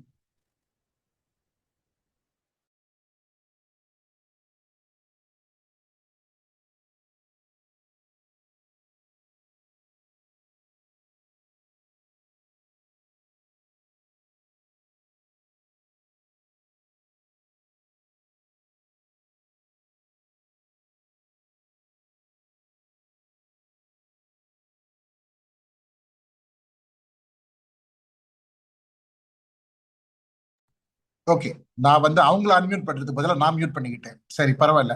அவங்க தான் சாந்தா சுப்பை, அவங்க ஸ்கிரீன்ல அவங்க பேர் இருக்கும். அவங்க ஒரு ஆசிரியை, ரிட்டையர் ஆயிட்டாங்க. பார்க்க இன்னும் இளமையாக இருக்காங்க. இவங்க ரிட்டையர் ஆயிட்டாங்கன்னா யாரும் நம்ப மாட்டாங்க. ஆனா தமிழுக்காக நிறைய செய்தவர். பல 30 ஆண்டுகளுக்கு மேல அவங்களோட அனுபவம் நினைக்கிறேன். 30 40 கூட இருக்கும்னு நினைக்கிறேன். தமிழ் சொல்லி கொடு 40 ஆண்டுகளுக்கு மீது அவர்களுடைய பள்ளிக்கூடத்திலேயே நான் தமிழ் ப்ரோக்ராம்ஸ் நிறைய பண்ணியிருக்கேன், நாடக வகுப்புகள்லாம் நடத்தியிருக்கேன். நிறைய ஆதரவு கொடுத்திருக்காங்க. பல ஆண்டுகளா என்னை கூப்பிட்டு என்னோட நான்சென்ஸ் எல்லாம் டாலரேட் பண்ணியிருப்பாங்க பேசும்போதுன்னு நினைக்கிறேன். சோ நிறைய தமிழுக்காக பாடுபட்ட ஆசிரியர்கள் இவங்க எல்லாம் இன்னும் நிறைய பேர் இருப்பாங்க. நான் ஸ்கிரீன்ல யாரு தெரியுதோ அவங்களதான் பார்க்க முடியுது. சரியா? சோ அந்த மாதிரி தமிழுக்காக நிறைய செய்தவர்களும் இருக்கிறார்கள், இன்னும் செய்ய வேண்டும். ஆனா ஆசிரியர்கள் மட்டும் செய்தால் பத்தாது. உலகத்துல இருக்கிற ஒவ்வொரு பெற்றோர்களும் அவங்க பிள்ளைங்களுக்கு செய்ய ஆரம்பிச்சா தானாவே இது வாழ்மொழியாகவே இருந்துகிட்டு இருக்கும். கூவி கூவி விற்க வேண்டாம். அப்படி கூவி கூவி பேசி ஒருத்தன் தமிழ் பேசுறது தமிழுக்குள்ள ஒரு கேவலமாக நான் கருதுகிறேன். தானாக உணர்ச்சியே வரணும். அதாவது சில பேர் சொல்லுவாங்க இல்லையா, சார் தமிழ் வராதுன்னு, ஓங்கி அரைஞ்சா அம்மான் தானே கத்துவேன். மம்மி மம்மி நான் வருது இல்ல இல்ல. அப்ப அந்த நேரத்துல மட்டும் உனக்கு தமிழ் வாயில வருது. அப்போ ஒரு இமோஷன்ஸ் கலக்கும் போது உணர்வு மொழி வந்து விடுகிறது அல்லவா? அதை ஏன் நேச்சுரலாவே கொண்டு வரோம்? ஏன் அறவாங்குற வரைக்கும் கத்துக்கிட்டு இருக்கோம் இல்லையா? சரியா? சரி, இதோட இன்னைக்கு வகுப்பை நம்ம முடிச்சுக்குவோம். சனிக்கிழமை சில பேர் வெளியே போவீங்க, அல்லது சில பேர் வீட்டுல ஃபேமிலியோட இருக்கணும்னு ஆசைப்படுவீங்க. இருந்தாலும் இந்த சனிக்கிழமைன்னு கூட பாராமல் இவ்வளவு தூரம் நீங்க வந்திருக்கீங்க. உங்களுக்கு என்னுடைய நன்றி. ஈஸி இல்ல. ஒரு தமிழ் ஆர்வம், கற்றுக்கொள்ள வேண்டும்ங்கிற சிந்தனை நமக்கு இல்லை என்றால் இது தோன்றாது. மனதார பாராட்டுகிறேன். நன்றி. அதே மாதிரி 1ஆம் தேதி மே மாசம் வந்து இன்னொரு டாக் செய்யறேன். இது பெற்றோர்களும் கலந்துக்கலாம், மாணவர்களும். ஆனா டார்கெட் வந்து மாணவர்கள். அதாவது எக்ஸாம் பயத்தை எப்படி போக்குவது, அதோடைய போஸ்டரையும் நான் அனுப்ப சொல்றேன் உங்களுக்கு. எக்ஸாம் பயம், பிள்ளைங்களுக்கு எப்பேற்பட்ட பயம் வருகிறது, அதுல எப்படி ப்ரிப்பேர் பண்ணிக்கலாம் அவங்க. இது வந்து உங்களுக்கு பிள்ளைங்க இல்லாட்டி கூட 4 பேருக்கு அனுப்புங்க, வரட்டும். நம்ம பிள்ளைங்க தானே, கத்துக்கிட்டு போட்டோம் எல்லாம். சரியா? சரி, இப்ப நீங்க என்ன பண்ணலாம்னாக்கா, நான் இப்பவும் சொல்லுவேன் என்னுடைய கோர்சஸ்ல, ஆன்லைன் கிளாஸ்ல, உலகத்துல எதுவுமே ஃப்ரீ கிடையாது. எல்லாத்துக்கும் ஒரு விலை உண்டு. சோ நம்ம எங்கேயாவது வந்து நம்ம பெறுவதை கொடுக்க வேண்டும். நீங்க என்ன பண்ணணும்னாக்கா, உங்க வீட்டுக்கிட்டயோ பக்கத்திலேயோ உங்க வேலை இடத்துலயோ யாராவது ஒரு வயதானவர்களை பார்த்தீர்கள் என்றால், உங்களால முடிஞ்சா அவங்களுக்கு ஒரு உணவு வாங்கி கொடுங்க. இன்னைக்கு நமக்கு சரஸ்வதி தேவி இந்த நாலேஜ் எல்லாம் கொடுத்துருக்காங்க. என்னைக்குமே நான் சொல்லியிருக்கேன், எதெல்லாம் ஃப்ரீயா எடுத்துக்கிட்டே இருக்குமோ ஏதோ ஒரு ஜென்மத்துல கடன்காரனா மாறிடுவோம். சில பேர் கேட்கறாங்க இல்லையா என்கிட்ட, ஏன் சார் எனக்கு கடன் மட்டும் தீர மாட்டுது, எதையெல்லாம் எடுத்தியோ கட்டிக்கிட்டே இருக்கு, அவ்வளவுதான். Nothing is free. ஃப்ரீயா கிடைக்குது, ஃப்ரீயா கிடைக்குது, எதையும் எடுத்துக்காத. திரும்பி கொடுக்கறதுக்கு முயற்சி பண்ணு. மனிதன் வாழ்ந்தால் இப்படி வாழ வேண்டும், கையை கொடுக்குற மாதிரி இருக்கணும், இப்படி இருக்கிற மாதிரி இருக்கக்கூடாது. இதைத்தான் ஆசைப்படுறோம்னு நினைச்சுக்கிட்டு அடுத்த ஜென்மத்துல கோயில் வாசல்ல உட்கார வச்சிருவான். நீ தான் நல்லா பிச்சை எடுக்கிற இடம் உட்காந்துக்கன்னு சொல்லிட்டு போறான். பயமா இருக்குல்ல? சோ கொடுக்க கத்துப்போம். சோ அந்த மாதிரி யாருக்காவது உணவு வாங்கி கொடுங்க, அவங்க எல்லாம் நல்லா இருப்பாங்க. உங்க குடும்பத்தை கண்டிப்பா பாராட்டுவாங்க. யாருக்கெல்லாம் மனது வயிறு ஆறுகிறதோ உங்க குடும்பம் நல்லா இருக்கும், அவ்வளவுதான், வேற ஒண்ணும் கிடையாது. அதே மாதிரி நீங்க அப்புறமேல இந்த இந்த இந்த இந்த ஸ்கிரீன்ஷாட்ஸ் வீடியோ இல்ல போட்டோ எடுத்து நான் வந்து என்னோட ஃபேஸ்புக் பக்கத்துல போடுவேன். முடிஞ்சா அங்க கமெண்ட்ஸ் போடுங்க. அதாவது லைக் போடுறது ஒண்ணு, கமெண்ட்ஸ் போட்டா மக்கள் படிப்பாங்க, அடுத்த வாட்டி அவங்களும் கலந்துக்கணும் ஒரு எண்ணம் வரும், அவ்வளவுதான். ஒரு பப்ளிசிட்டி தான் அது, வேற ஒண்ணும் கிடையாது. நம்ம கத்துக்கிட்டதை 4 பேர் கத்துக்குவோமே, அது ஒண்ணு அவ்வளவு பெரிய வேலை இல்லை. நல்லா இருந்துச்சு இது சொன்னாங்க அப்படின்னு சொல்லும் போது மத்தவங்களுக்கும் வந்து அது ஒரு உற்சாகமா இருக்கும்ல, அவ்வளவுதான். என்னோட ஃபேஸ்புக் ஐடி வேணா அப்புறமேல நான் மெசேஜ் பண்ணுங்க, நான் அனுப்ப சொல்றேன். எனவே என்னோட பேர் தான் என்னுடைய ஐடி, ரவி வேலு RVSன்னு வரும், அவ்வளவுதான். Very simple. அதே மாதிரி டிக்டாக்லயும் என்னோட வீடியோஸ் நிறைய இருக்கு, நூற்றுக்கணக்கான வீடியோஸ் இருக்கு. நிறைய வாழ்க்கைக்கு தேவையான மெசேஜஸ் எல்லாம் நான் கொடுத்துருக்கேன். அங்கேயும் நீங்க போய் தாராளமா பார்க்கலாம், கத்துக்கலாம், ஷேர் பண்ணிக்கலாம், அவ்வளவுதான். சரியா? சோ எல்லாரும் நல்லா இருப்போம், நம்ம மொழி வாழ வேண்டும், நம்மளோட பிள்ளைகள்லாம் நல்லா இருக்கட்டும், எல்லாரும் சிறப்பாக இருப்போம். உங்களுக்கு கமெண்ட்ஸ் ஏதாவது சொல்லணும்னாக்கா இந்த சேட்ல வந்து கமெண்ட்ஸ்ல போட்டுருங்க. நிறைய பேர் போடுறீங்கன்னு நினைக்கிறேன், நன்றி. சோ அடுத்த முறை வரும்போது முடிந்தால் அந்த கேமராவை ஆன் பண்றதுக்கு கொஞ்சம் ட்ரை பண்ணுங்க. ஏன்னா உங்க முகத்தை பார்க்கும்போது, நான் ரோட்ல பார்க்கும்போது சொல்லணும் இல்லையா, சார் எப்படி சார் இருக்கீங்க, உங்களை அன்னைக்கு நான் பார்த்தேனே அப்படின்னு. இது என்னமோ திருட முகமூடி கொள்ளக்காரங்க 2 பேர் பேசிட்டு போற மாதிரி இருக்கு சீக்கிரட்டா. சோ கேமரா ஆன் பண்ணீங்கன்னா எனக்கு ஒரு மோட்டிவேஷனா இருக்கும் எல்லாரையும் பாக்குறதுக்கு. ரெண்டாவது, இப்ப யோசிச்சு பாருங்க, நம்ம 2 பேரும் ஒரு டேபிள்ல உட்காந்து காஃபி குடிச்சு பேசும்போது நான் என்ன பண்றேன், ஒரு பேப்பர் எடுத்து மூஞ்சை மறைச்சுக்கிட்டே பேசுறேன். உங்களுக்கு எப்படி இருக்கும்? என்னடா மூஞ்சையை காட்ட மாட்டாங்க அப்படின்னு தோணுமா இல்லையா? அப்படிதான் ஆன்லைன்லயும் இருக்கு. சோ நம்ம அடிப்படை சரியா ஆரம்பிச்சிட்டோம்னா வாழ்க்கை சரியாக இருக்கு. முகத்தை காட்டுறதுல என்னங்க ஆயிட போகுது, அப்படி ஒன்னும் ஆயிடாது. சரியா? ஓகே, மீண்டும் சந்திப்போம். அடுத்த நிகழ்ச்சியில் சந்திக்கின்றேன். இன்னும் ஜூன் மாசம் அல்லது மே மாச கடைசியில ஆறுபடை வீடுகளை பற்றி ஒரு ஒரு பேச போறேன். ஆறுபடை வீடுகளும் அதோடைய பிலாசாபியும் உங்களுக்கு கண்டிப்பா அந்த போஸ்டர்லாம் அனுப்புவாங்க. தயவு செய்து வாங்க, கலந்துக்குங்க. 4 பேர் வர சொல்லுங்க. ஒரு வாரம் 1.5 ஹவருக்கு நல்லா பேசிட்டு போவோமே, கேட்டுட்டு போவோமே. நன்றி, வணக்கம். Thank you, sir.